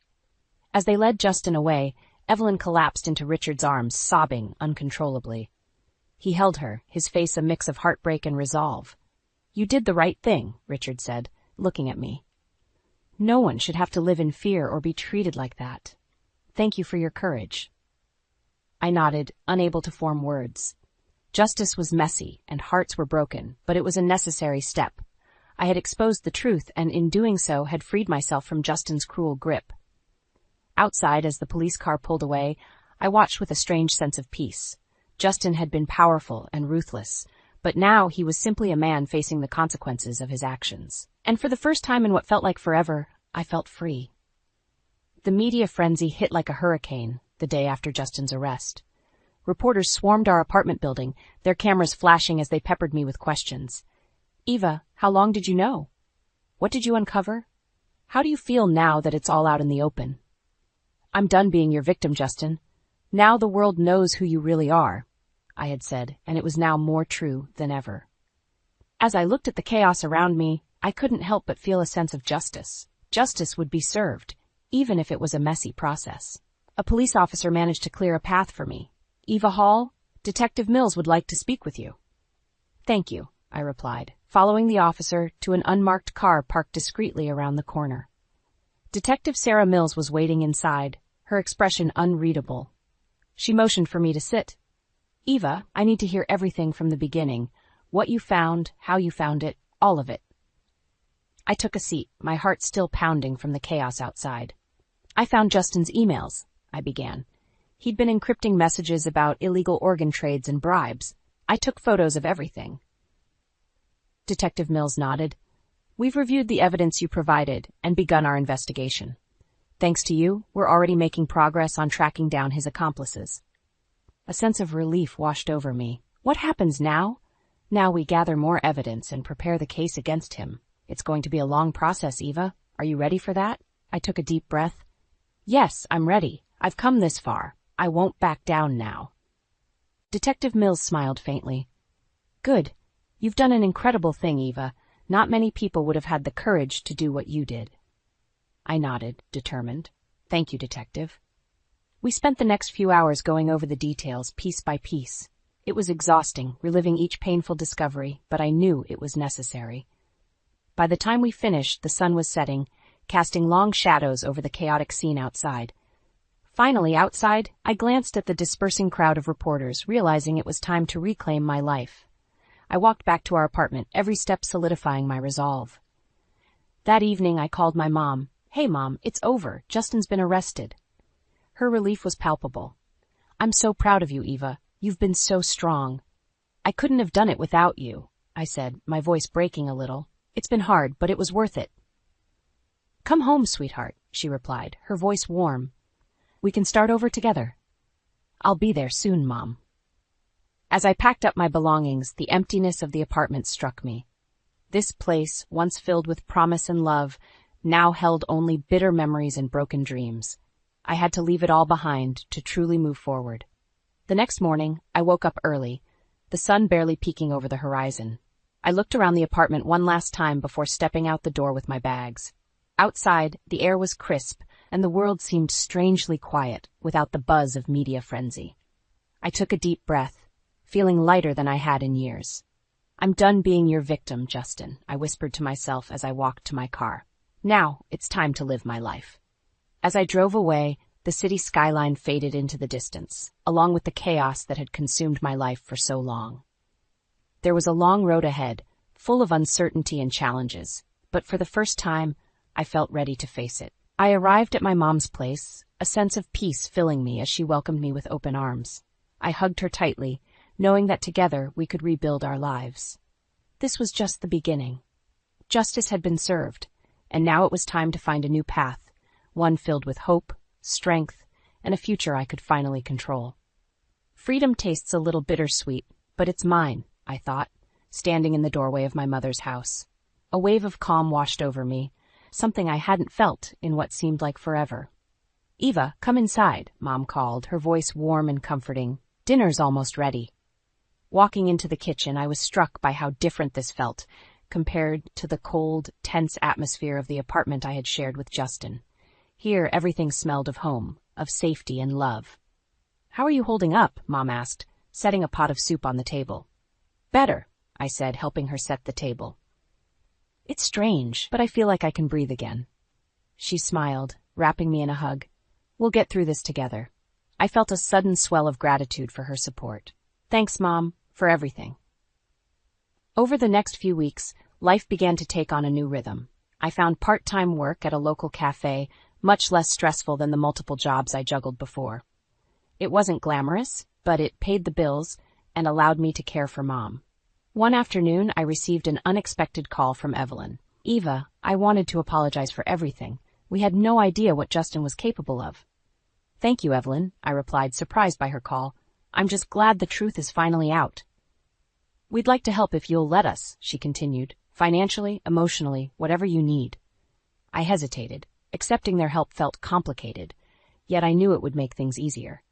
"I appreciate it. Let's take it one step at a time." Days turned into weeks, and I visited Justin's parents occasionally. Despite everything, they offered genuine support, wanting to right the wrongs their son had committed. Evelyn even helped care for Mom sometimes, her presence a comfort we hadn't expected.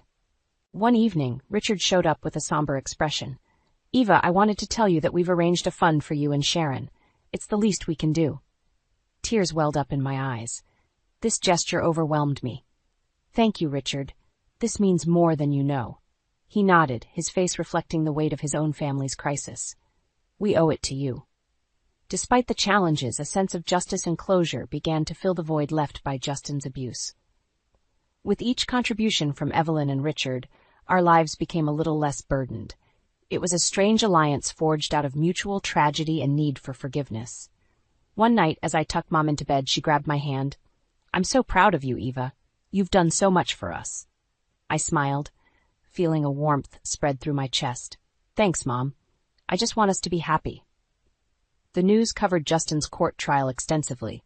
Watching from our living room, I saw him being sentenced. There he was, the man who had tried to tear me down, now paying for his crimes. Freedom indeed tasted bittersweet, but justice was powerful. As days turned into months, I found strength I never knew I had. My job at the cafe became more stable, providing a steady income that allowed me more time with Mom. Her health remained fragile, but our bond grew deeper every day. Evelyn and Richard's continued support transformed from financial help to genuine friendship. We had become unlikely allies in the aftermath of a shared catastrophe. One weekend, as I sat with Mom on the porch, enjoying the cool breeze, she looked at me with a smile. "What do you see for your future, Eva?" I paused, considering her question. "I'm not sure yet, but for now I see us together, happy and free from the past." She nodded, her eyes reflecting pride. "That sounds just right to me." As the sun set, painting the sky in shades of orange and pink, I felt a renewed sense of hope. The broken promise from my past had led me to a new beginning, one filled with resilience, determination, and love. And for the first time, I could truly see a brighter future. A future that was mine to build, step by step. "Claire, don't forget to lock up. We're trusting you with the place," Jonah said, giving me one last glance before stepping out the door. "Of course. Enjoy your trip," I replied, trying to muster a sincere smile. I watched as Jonah walked away, the door shutting softly behind him. The house suddenly felt bigger, emptier, even though Jonah's parents were still around somewhere. I sighed, turning the lock with a decisive click. That's when the reality of my situation hit me again. I took a deep breath and walked into the kitchen. My work laptop awaited me on the dining table, competing with the clutter left by my in-laws. Gregory's golf magazines and Ellen's knitting projects had taken over every available surface. Our once tidy home now felt like a chaotic battleground. "Claire, could you be a dear and make some tea?" Ellen's voice floated in from the living room. My jaw clenched, but instead of answering, I grit my teeth and filled the kettle with water. I was getting used to these constant requests. though each one chipped away at my patience. I glanced at the stack of bills accumulating next to my laptop, frustrated that no one else seemed to notice or care. Jonah and I had been happy once, before his parents moved in unannounced. We hadn't even celebrated our first anniversary when they showed up, their car loaded with luggage and the announcement, "We need to stay for just a while, dear." That while had now stretched into months. "Claire, you should come and sit with us," Gregory called out. His tone was always commanding, never quite asking. Feeling cornered, I obliged, carrying Ellen's tea into the cluttered living room. She took it without a word of thanks, her attention glued to the television. "So, Jonah mentioned your project is going well," Gregory began, his eyes flicking over my disheveled appearance. "Good for you." "Yeah, it's keeping me busy," I replied, forcing myself to sit on the edge of the couch. "Busy is good, but don't forget your duties at home," Ellen added, stirring her tea with a patronizing smile. The conversation was always the same. Any success I had at work was downplayed, overshadowed by their narrow views of my responsibilities. Jonah's lack of action grated on me, his unwillingness to confront them only making things worse. "Claire," Jonah had said a week ago, looking anxious, "they're just old and set in their ways. It'll get better." But it hadn't. As much as I loved Jonah, his optimism felt like a betrayal. To him, keeping the peace with his parents was paramount, but for me, it was making life unbearable. I bit my tongue once more, swallowing the retort forming in my mind. A notification pinged on my laptop, a reminder of the client meeting I had in 10 minutes. "I need to get back to work," I stated, rising from my precarious seat on the couch. My heart pounded, every interaction with them feeling like a test of endurance. Gregory waved me off dismissively, eyes returning to his newspaper. Ellen merely nodded, engrossed in her knitting.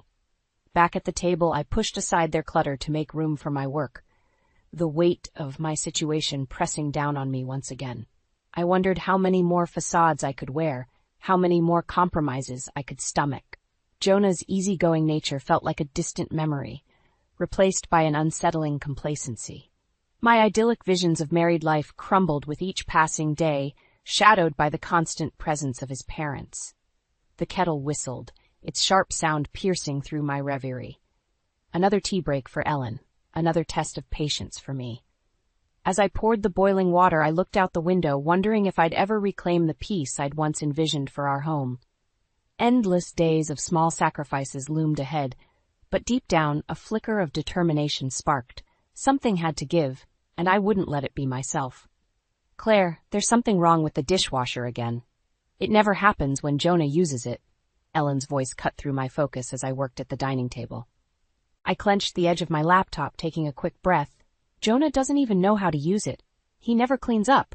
I fired back, trying to keep my voice steady. Ellen's eyes narrowed. "That's because he works hard all day, unlike you, who can work from home and still manage to mess things up." I got up and walked to the kitchen, trying to kill the conversation. Ellen trailed behind me, her disapproving presence filling the space. I opened the dishwasher, fiddling with the controls just to do something with my hands. Gregory appeared in the doorway, leaning against the frame with a smug look. "You wouldn't have these issues if you just did things right, Claire." My patience was wearing thin. "Maybe you two could help out once in a while," I snapped, unable to hold back. Gregory chuckled, the sound grating my nerves. "Help? We're guests here. It's your job to make us comfortable." I slammed the dishwasher shut. It was clear nothing I said would matter. Retreating to the dining table, I tried to bury myself in work, but their voices kept pulling me back into the toxic atmosphere. Jonah appeared briefly in the evening, but his presence did little to ease the tension.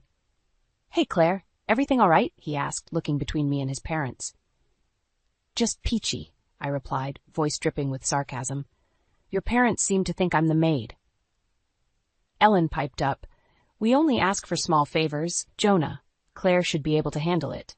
Jonah frowned, glancing at me apologetically.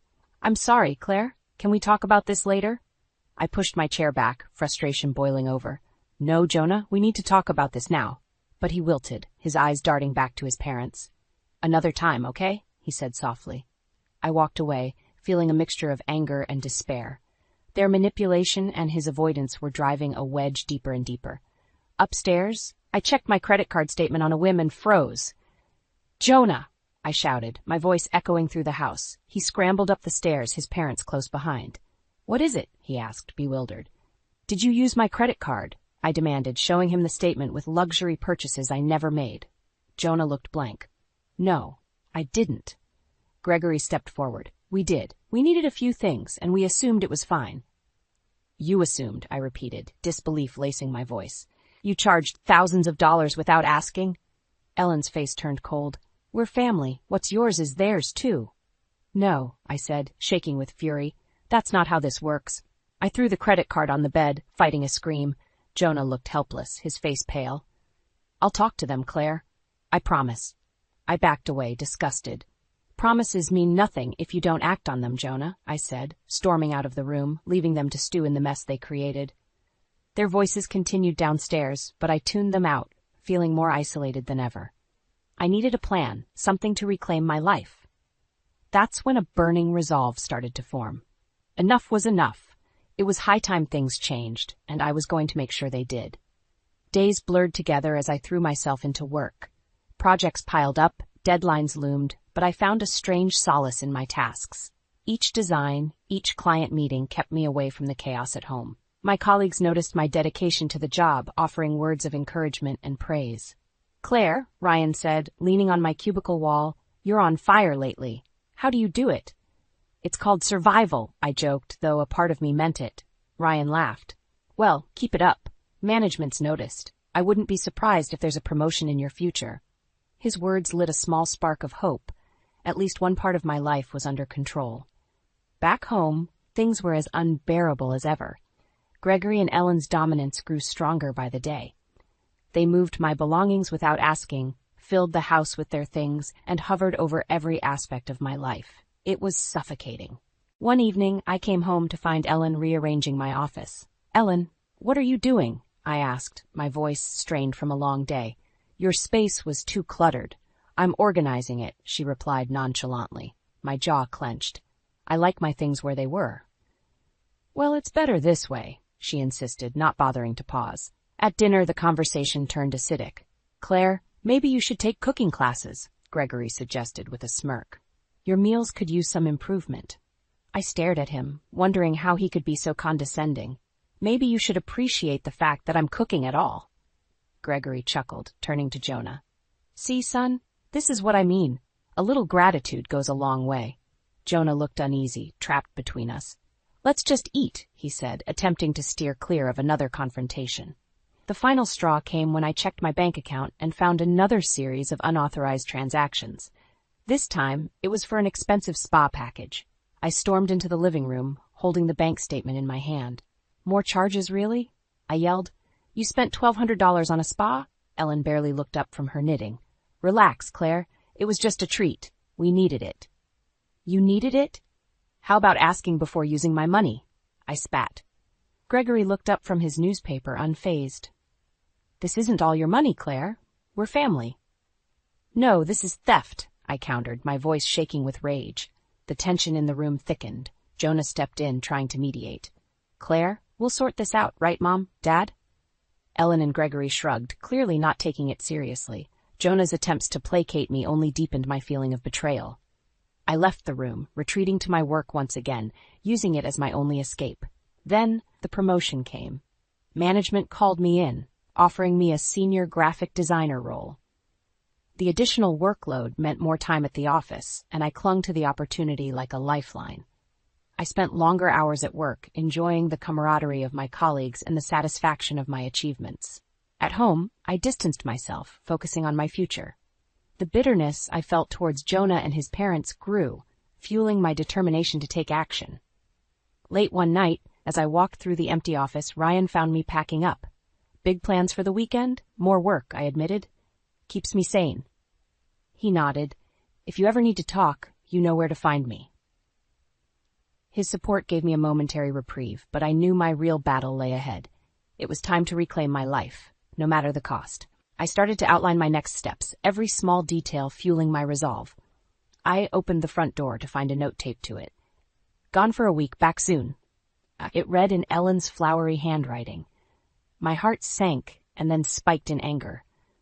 They hadn't mentioned any trip, let alone asked for permission to leave like this. My mind raced with possibilities, but one thing was certain: I was done being their doormat. I walked inside, each step echoing through the empty house. The kitchen was a mess, unwashed dishes piled in the sink, crumbs scattered across the counters. The living room was no better. The TV was left on, magazines were strewn everywhere, and Ellen's knitting needles lay tangled on the coffee table. "Unbelievable," I muttered, grabbing a trash bag. As I worked my way through the house, I spotted my credit card bill on the dining table. My hands trembled as I opened it, each charge feeling like a slap in the face. My eyes widened, seeing several $1,000s spent on their spontaneous trip. I dialed Jonah's number, fury boiling inside me. "Hey, Claire," he answered, sounding oddly relaxed. "Where the hell are you?" I demanded. "Oh, we decided to take a quick trip to Las Vegas," he stammered. "I thought I told you." "No, you didn't," I hissed. "And you used my credit card again." "Claire, it's not like that," Jonah tried to explain, but my patience snapped. "You took them on a vacation with my money while I'm here working my tail off?" I shouted. Silence followed on his end, an indication of his usual avoidance strategy. "You know what? Enjoy your trip," I said icily, and hung up. Alone in the house, my rage fueled my next steps. I called a lawyer first thing in the morning. "I need to discuss selling a house," I said, setting an urgent appointment. Next, I contacted a real estate agent. "I want the house on the market immediately." I instructed. "How fast can we move?" "With the current market, pretty quickly," the agent replied. "We'll start the paperwork right away."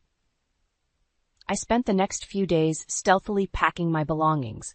I didn't want to leave anything to chance. With each box taped up, my resolve strengthened. I also found a small apartment downtown, perfect for a fresh start. The sense of reclaiming control over my life was exhilarating. I walked through each room of the house, making mental notes of what to take and what to leave behind. The thought of selling everything they had taken over was the sweetest form of revenge. Jonah tried calling several times, but I ignored each one. I needed clarity, and his excuses only fogged it up. Every box packed was a step closer to my freedom, and a step farther from the prison my home had become. With everything organized and the house ready for sale, I spent my last night there. It felt surreal, like shedding an old skin. The space was empty, just like the emotional void left by Jonah and his parents. I could almost hear their voices, bossing me around, belittling me. But now, I no longer cared. The deed was done. By the time they returned, they wouldn't recognize the place nor their control over it. With a last look around, I locked the door, stepping out into the cool night air, savoring the first taste of freedom and the sweet scent of impending karma. The door creaked shut behind me as I entered my new apartment, a small, tidy space downtown. My boxes were neatly stacked along the wall, and the sight of them made me feel a deep sense of accomplishment. One by one, I began unpacking, placing my things exactly where I wanted them, this time with no interference. I had arrangements to make. First, I visited my lawyer. "Claire, everything looks in order," she confirmed, flipping through the documents she had prepared. "If you're sure about this, we can push the sale through quickly." "Do it," I replied without hesitation. Next stop was the real estate agent's office. "The house is now listed," she informed me. "I've already had several inquiries." "Great," I said, feeling a spark of satisfaction. "Let's make it happen as fast as possible." As the days passed, I balanced work and my covert operation. By day, I was the diligent graphic designer, throwing myself into my new role. By night, I moved essentials into the apartment, making it feel more like home. The only messages I received from Jonah were attempts to soothe my burning anger, but they went unanswered. One particular evening, I found myself in the office late, a usual occurrence now. Ryan, my colleague, noticed me as he packed up to leave. "Burning the midnight oil again?" he asked, coming to lean on my desk. "Yeah, lots to do," I replied, trying to keep my tone light. "Want to grab a coffee? You look like you could use a break," he offered. "Sure," I agreed, realizing that a bit of normalcy could do me some good. At the cafe, we sipped our drinks in a comfortable silence before Ryan broke it. "Something's been bugging you," he said, more of a statement than a question. I sighed, deciding if I should burden him with my mess. "It's complicated at home," I finally admitted.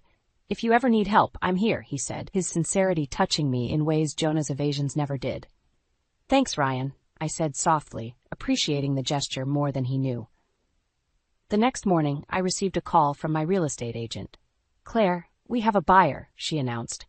"They're offering more than the asking price and want to close quickly." "Let's do it," I said, feeling elated. The final pieces were falling into place. With the sale nearly complete, I returned to my apartment, envisioning the look on Jonah and his parents' faces when they returned. They wouldn't know what hit them. The last detail involved formalizing the divorce.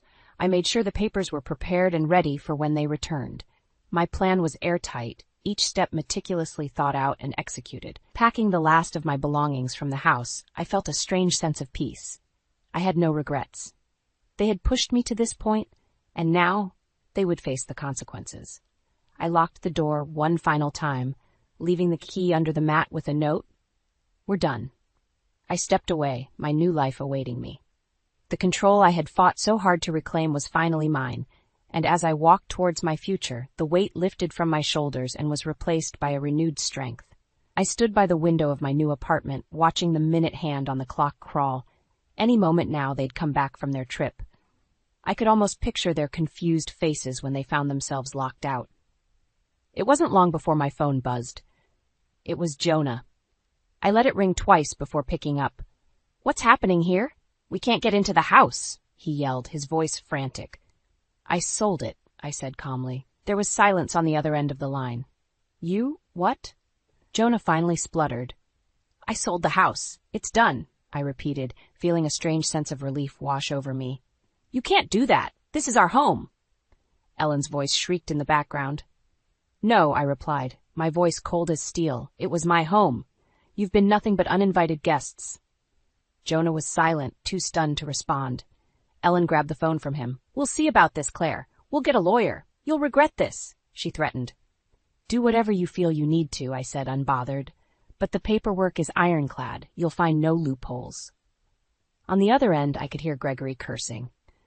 "This isn't over, Claire," he snarled before the call dropped. I sighed, placing my phone on the counter. I glanced around my new apartment, feeling the first threads of true peace.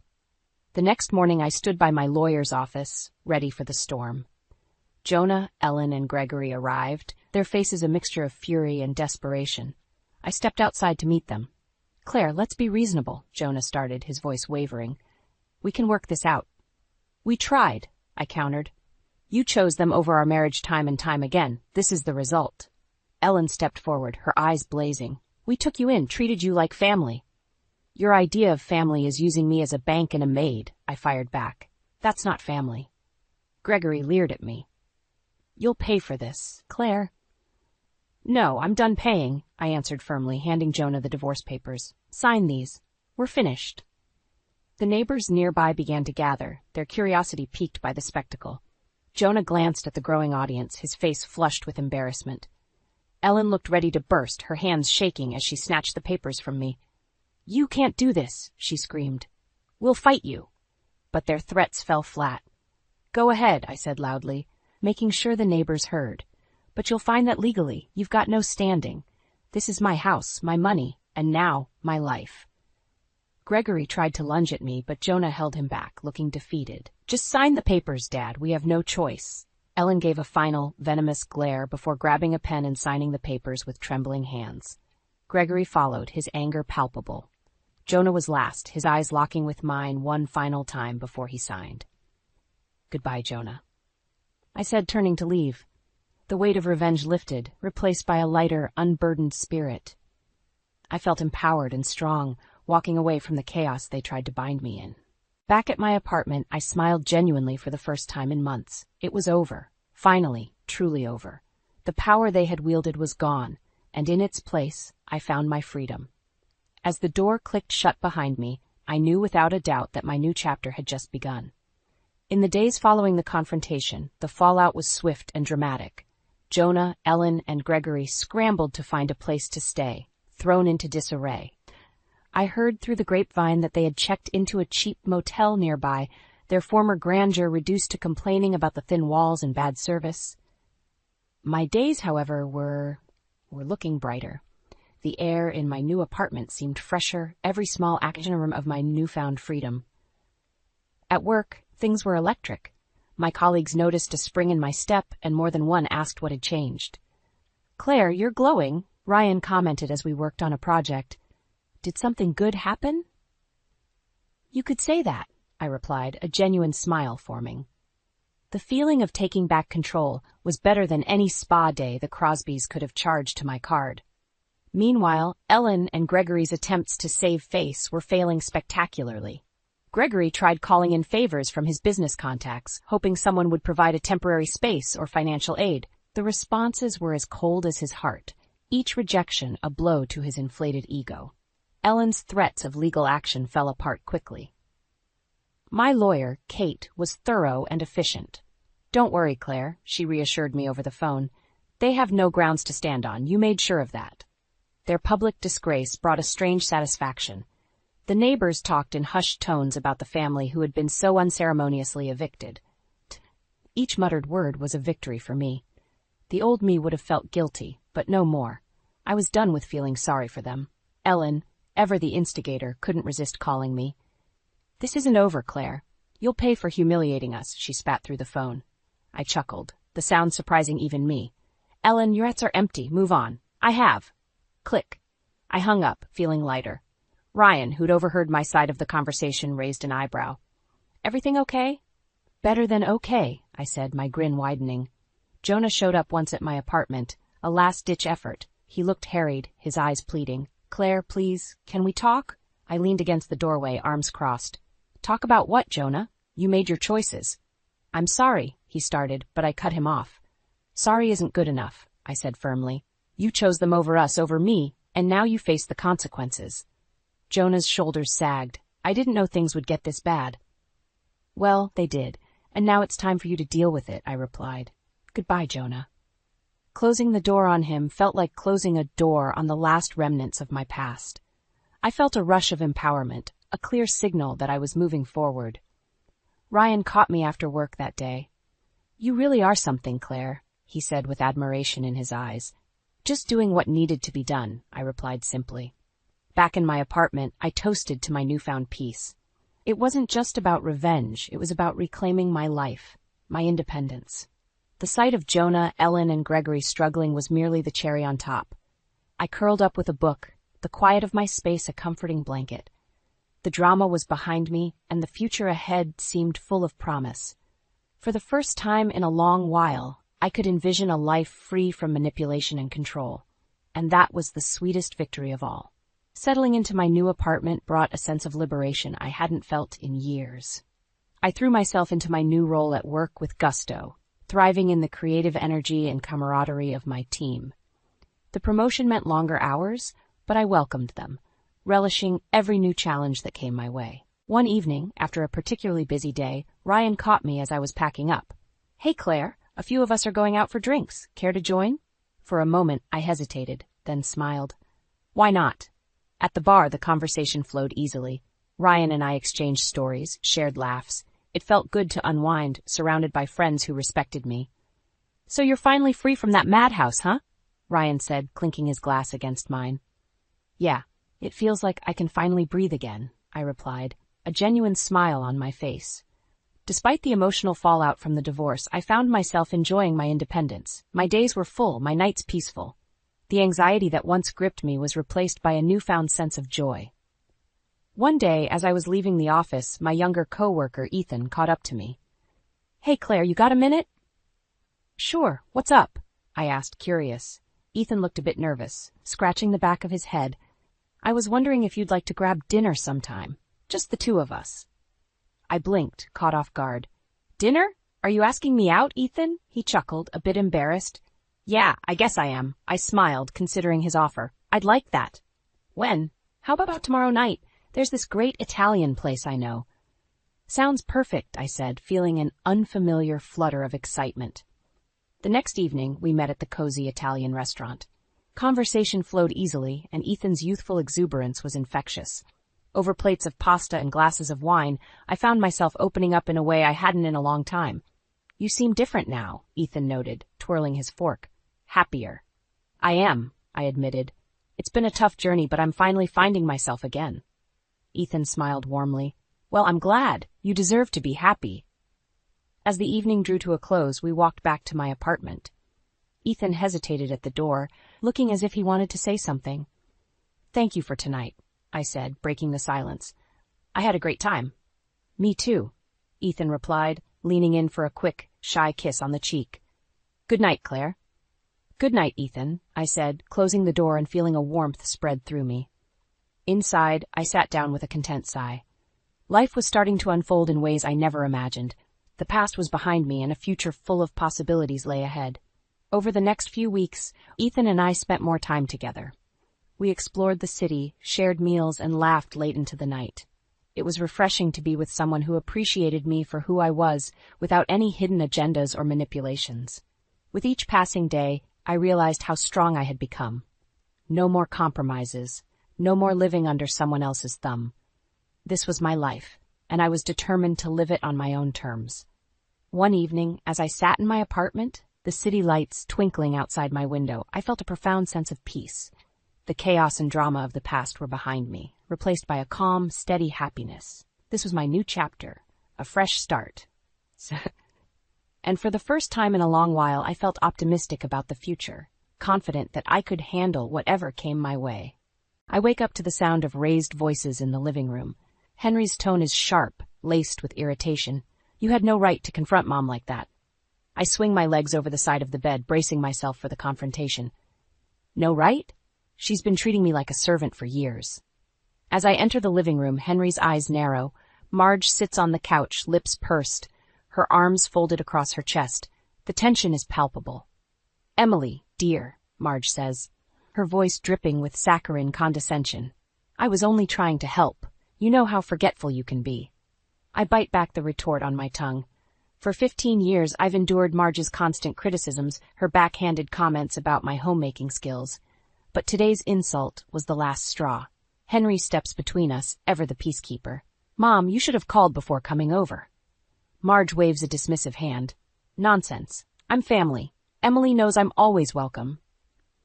My jaw clenches as I remember her surprise visit this morning, her snide remarks about the unmade beds and cluttered kitchen. As if I don't work part-time at the grocery store to help make ends meet. Henry, I say, my voice strained, can't you see how she treats me? He sighs, running a hand through his thinning hair. She's trying to help, Emily. Maybe try harder to get along with her. My shoulders slump, defeat washing over me. Marge smiles, victorious, as I retreat to the bedroom. How can Henry not see the truth? Later that night, as we're getting ready for bed, I muster the courage to speak up again. Henry, your mom needs boundaries. Her constant criticism is exhausting. He pauses, toothbrush in hand. Emily, she's family. We have to make allowances. I open my mouth, but the words die on my lips. Arguing is futile when he's blinded by misguided loyalty. Marge has him wrapped around her finger, and I'm powerless to stop it. As I drift off to sleep, a seed of resentment takes root in my heart. How much longer can I endure Marge's intrusions before it destroys my marriage? In the weeks that follow, Marge's visits become more frequent and invasive. She barges in unannounced, criticizing everything from my cooking to my cleaning skills. Even the way I parent our teenage son, Mason, isn't spared from her relentless scrutiny. Emily, dear, you really should add more spices to your meatloaf, she'll say, wrinkling her nose in distaste. It's so bland. Or, honestly, this house is a pigsty. When was the last time you dusted? I try to brush off her comments, but they sting like paper cuts, leaving me raw and bleeding inside. Whenever I muster the courage to talk to Henry about it, he dismisses my concerns. She's just trying to help, he insists. You know how Mom can be. As if that excuses her behavior. One evening, Marge arrives just as we're sitting down for dinner. Mason groans under his breath, already anticipating the impending criticism. Well, if it isn't my favorite family, Marge announces, sweeping into the dining room like a tornado. She eyes the pot roast and mashed potatoes on the table, her lips curling in distaste. Emily, you really should learn to cook a proper meal. This looks dreadfully dry. My cheeks burn with humiliation as Mason stares at his plate, suddenly losing his appetite. Mom, that's enough, Henry says, but his tone lacks conviction. Marge ignores him, turning her attention to Mason. And you, young man, your room is a pigsty. No wonder you can't find anything in that mess. Mason's shoulders slump, and I feel a surge of protective anger. How dare she belittle my son like that? Marge, that's uncalled for, I snap, my voice trembling with barely contained fury. She feigns innocence, batting her eyelashes at Henry. I'm only trying to help. You know how forgetful Emily can be when it comes to housekeeping. Henry doesn't meet my eyes, and I know he's siding with her again. The familiar sting of betrayal slices through me, leaving me feeling more alone than ever. As Marge prattles on, oblivious to the tension she's causing, I catch Mason's eye. He offers a small, sympathetic shrug, and in that moment, I know he sees right through his grandmother's manipulation. If only Henry could open his eyes to the truth. Marge's manipulative tactics intensify over the following weeks. She whispers poisonous words into Henry's ear, convincing him that I'm ungrateful and undeserving of his support. She doesn't appreciate all that you do for this family, she'll say, her voice laced with faux concern. A real wife would be more attentive to your needs. Henry starts believing her lies, growing increasingly distant and critical of me. Our once loving relationship fractures under the weight of Marge's interference. One day, I notice my cherished bracelet, a family heirloom passed down from my grandmother, is missing from my dresser. I tear the bedroom apart, searching frantically, but it's nowhere to be found. A sinking suspicion settles in my gut as I recall Marge's envious glances whenever I wore the delicate piece. Could she have taken it? Henry, I say hesitantly that evening, I think your mom might have taken my bracelet. He scoffs, barely glancing up from his laptop. Enough, Emily. She would never steal. Stop blaming her for everything. My heart sinks at his dismissive tone. He's so deep under Marge's spell that he can't even consider the possibility of her wrongdoing. The next day, Marge arrives for one of her unannounced visits, that smug smile plastered across her face. As she embraces me, something glints on her wrist, catching my eye. My breath hitches in my throat as I recognize the familiar pattern of diamonds and sapphires, my bracelet. Marge, I say, my voice trembling with rage. Where did you get that bracelet? She feigns innocence, batting her eyelashes at me. This old thing? It's been in the family for years. The blatant lie ignites a fire within me. I've had enough of her deceit, her manipulation. That's my bracelet, I snarl, grabbing her wrist. The one you stole from me. Marge's eyes widen in mock surprise. Emily, darling, don't be ridiculous. Why would I steal from my own family? Henry rushes into the room, alerted by the commotion. What's going on here? Marge wastes no time playing the victim, of the tears welling in her eyes. Henry, your wife is accusing me of theft. Can you believe her audacity? I turn to Henry, desperate for him to see the truth. She's wearing my bracelet, Henry, the one my grandmother left me. But Henry's expression is cold, unyielding. Enough, Emily. Apologize to Mom right now. Marge smirks triumphantly as I stand there, humiliated and defeated. In that moment, I realize the depth of her manipulation and Henry's unwavering loyalty to her over me. As they embrace, a chilling sense of isolation washes over me. If my own husband won't believe me, who will? Shaken by Henry's unwavering loyalty to his mother, I confide in my best friend Stacy over coffee the next day.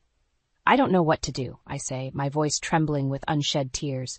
Henry is so deep under Marge's spell that he can't see her manipulation.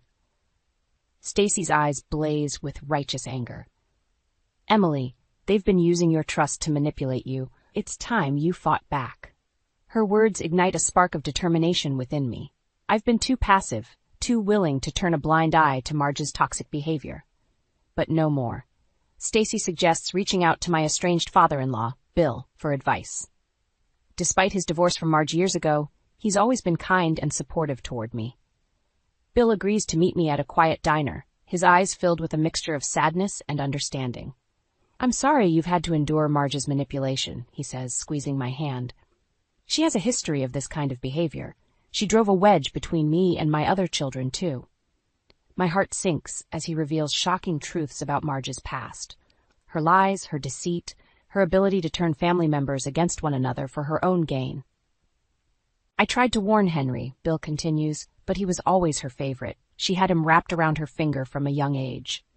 Tears sting my eyes as I realize the depth of Marge's betrayal, not just to me, but to her entire family. Bill's expression hardens with resolve. It's time we exposed her true colors, Emily, before she destroys your marriage the way she did mine. With Stacy and Bill's support, a plan starts to take shape. We'll set a trap, luring Marge into revealing her greed and deceitful nature once and for all. This time, there will be no denying the evidence to Henry. A glimmer of hope sparks within me. Maybe, just maybe, we can break Marge's hold over my husband and reclaim our lives.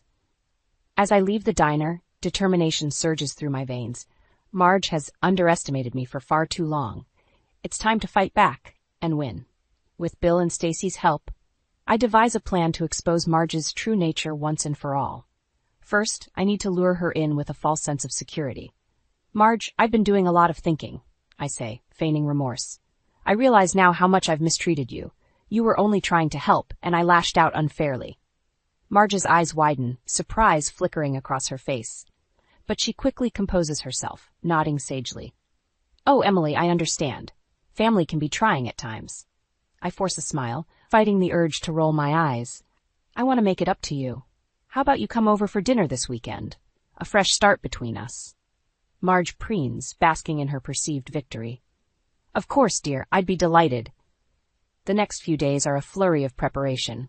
Bill slips me a sensitive financial document from Henry's workplace, one that details his secret investments and business dealings. With Stacy's help, I plant the document in a conspicuous spot in our living room. Are you sure this will work?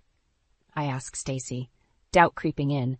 She squeezes my shoulder reassuringly. Marge's greed will be her downfall. Trust me, she won't be able to resist snooping if she thinks there's something to gain. On the day of Marge's visit, I inform Henry about the misplaced document. I must have left those important papers lying around somewhere. We should keep an eye out for them. Henry frowns, but doesn't question me further. Little does he know, it's all part of the plan. As Marge arrives, I usher her into the living room with forced enthusiasm. Dinner will be ready soon. Why don't you make yourself comfortable? The moment her back is turned, I signal to Stacy and Bill, who are waiting in the basement with a hidden camera. They give me a thumbs up, and I slip out of the room, pretending to check on the food. Minutes later, Henry gets a frantic call from me. Honey, we're out of eggs. I need to run to the store real quick. Can you keep an eye on your mom? Suspicion flickers across his face, but he agrees nonetheless. As soon as he enters the living room, I motion for Bill and Stacy to hit record. The minutes tick by agonizingly slow as we wait. Finally, the telltale sounds of rustling papers drift through the hidden microphones. My heart pounds as Marge's greedy curiosity leads her right into our trap. This time, there will be no denying the evidence of her deceit. We return home to find Marge casually leafing through the financial documents, a self-satisfied smirk plastered across her face. Marge, what are you doing? Henry's voice is laced with confusion and betrayal. Her head snaps up, eyes wide with feigned innocence. Henry, darling, I was just tidying up and stumbled across these papers. I step forward, fury burning in my veins. Don't lie, Marge. We have you on camera snooping through private documents. Her bravado falters as Bill emerges from the hallway, Stacy close behind with the damning footage. It's over, Marge, Bill says, his voice heavy with disappointment. Your deceit has ruined too many lives. Marge's eyes dart between us, panic setting in. Bill, you don't understand. I was just trying to help Henry manage his finances. By stealing confidential information? I challenge, crossing my arms. We have proof of your true intentions. Stacy presses play, and the video begins to roll. We watch in tense silence as Marge rifles through the documents, her expression one of greedy curiosity. Henry's face pales as the truth unfolds before him. Mom, how could you do this? Marge's bottom lip trembles, and for a moment, I almost feel sorry for her. Almost. Henry, I did it for you, she wails, tears streaming down her face. Everything was for you, my darling boy. But her desperate pleas fall on deaf ears. Bill shakes his head, his jaw set in a grim line. It's over, Marge. You've manipulated your last person. He turns to Henry, his eyes filled with a mixture of sadness and resolve. Son, it's time you see the truth about your mother. The weight of Bill's words hangs heavy in the air. Henry's expression is one of utter devastation, like his entire world has been shattered. I need some time, he chokes out, retreating to the bedroom. Marge makes a move to follow, but I block her path, fury reignited. You've done enough damage, I snarl. Get out of my house and stay away from my family. For once, Marge is rendered speechless. She opens and closes her mouth, but no words come out. Finally, she turns on her heel and storms out, slamming the door behind her. An eerie silence descends upon the room, punctuated only by the sound of my ragged breathing. I did it. I finally exposed Marge's true colors, but as I catch a glimpse of Henry's haunted expression, I realize the battle is far from over. Healing the wounds she's inflicted on our family will be the greatest challenge of all. In the days following Marge's exposure, a tense silence hangs over our household. Henry is withdrawn, barely speaking to me or Mason as he grapples with the truth about his mother's deceit. I give him space, knowing this is a lot for him to process. His entire world has been turned upside down, and the woman he idolized his whole life has been revealed as a manipulative liar. One evening, I find him sitting alone in the living room, staring blankly at the wall. Henry? I approach cautiously, unsure of his emotional state. He doesn't look at me, but his shoulders tense at the sound of my voice. How could she do this, Emily? All these years. My heart aches for him, and I resist the urge to pull him into an embrace. He needs to work through this on his own terms. I'm so sorry, I say instead, the words feeling inadequate. I wish I could have protected you from her lies. A bitter laugh escapes his lips. Don't apologize. You were the only one telling the truth all along. Silence stretches between us, heavy and weighted with unspoken emotions. Finally, Henry meets my gaze, his eyes haunted.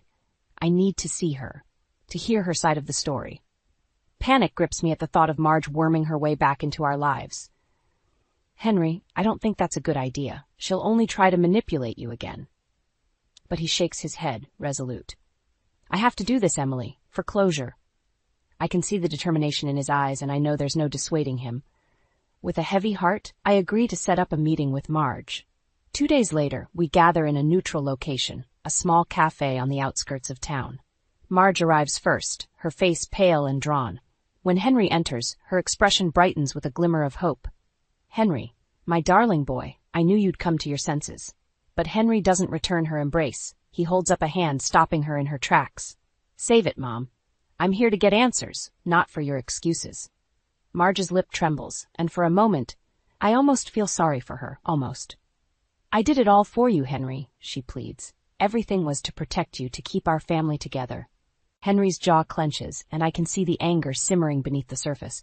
By lying? By manipulating and stealing from the people who loved you? Marge flinches as if struck, but Henry presses on, unleashing years of pent-up frustration. You drove Dad away. You nearly destroyed my marriage. And for what? Your own selfish desires? Tears stream down Marge's face as she crumbles under the weight of her son's accusations. Henry, please, I'm your mother. But her desperate pleas fall on deaf ears. Henry turns to me, his expression hardened with resolve. It's over, Mom. I'm done enabling your toxic behavior. From now on, you're out of our lives for good. As Marge dissolves into hysterics, Henry takes my hand, squeezing it tightly. In that moment, I know he's finally seen the truth and chosen to stand by my side. The road ahead won't be easy, but with Marge's poisonous influence removed, we have a chance to heal and rebuild our family on a foundation of honesty and trust. In the aftermath of Henry's confrontation with Marge, a weight is lifted from our household. Her toxic presence is finally gone, and we can begin to heal the wounds she inflicted on our family. It's not an easy process. Henry is plagued by guilt and self-doubt, questioning how he could have been so blind to his mother's manipulation for all these years. We seek professional help, attending couples counseling sessions to work through the trauma and rebuild our trust. At first, the sessions are tense and emotionally charged. Henry struggles to open up, his defenses still high from years of Marge's gaslighting. How can I ever trust myself again, he asks during one particularly difficult session. I let her control me like a puppet. Our counselor, Dr. Miller, is patient and understanding. Henry, your mother's behavior was calculated and insidious. She exploited your love and loyalty for her own gain. That's not a reflection on you. It's a reflection on her. Slowly, through Dr. Miller's guidance and my unwavering support, Henry begins to forgive himself. The walls he's built up start to crumble, and he opens up about the pain and confusion he's carried for so long. As for Marge, she retreats from our lives entirely. Word of her deceit spreads through the community, and she becomes a social pariah, ostracized by friends and family alike. The last I hear, she's moved out of state to be closer to her sister, the only person who will still associate with her. With Marge's toxic influence removed, our household regains a sense of peace and normalcy. Mason, who had been caught in the crossfire of the family drama, seems to thrive. His grades improve, and he becomes more engaged and social, no longer weighed down by the constant tension.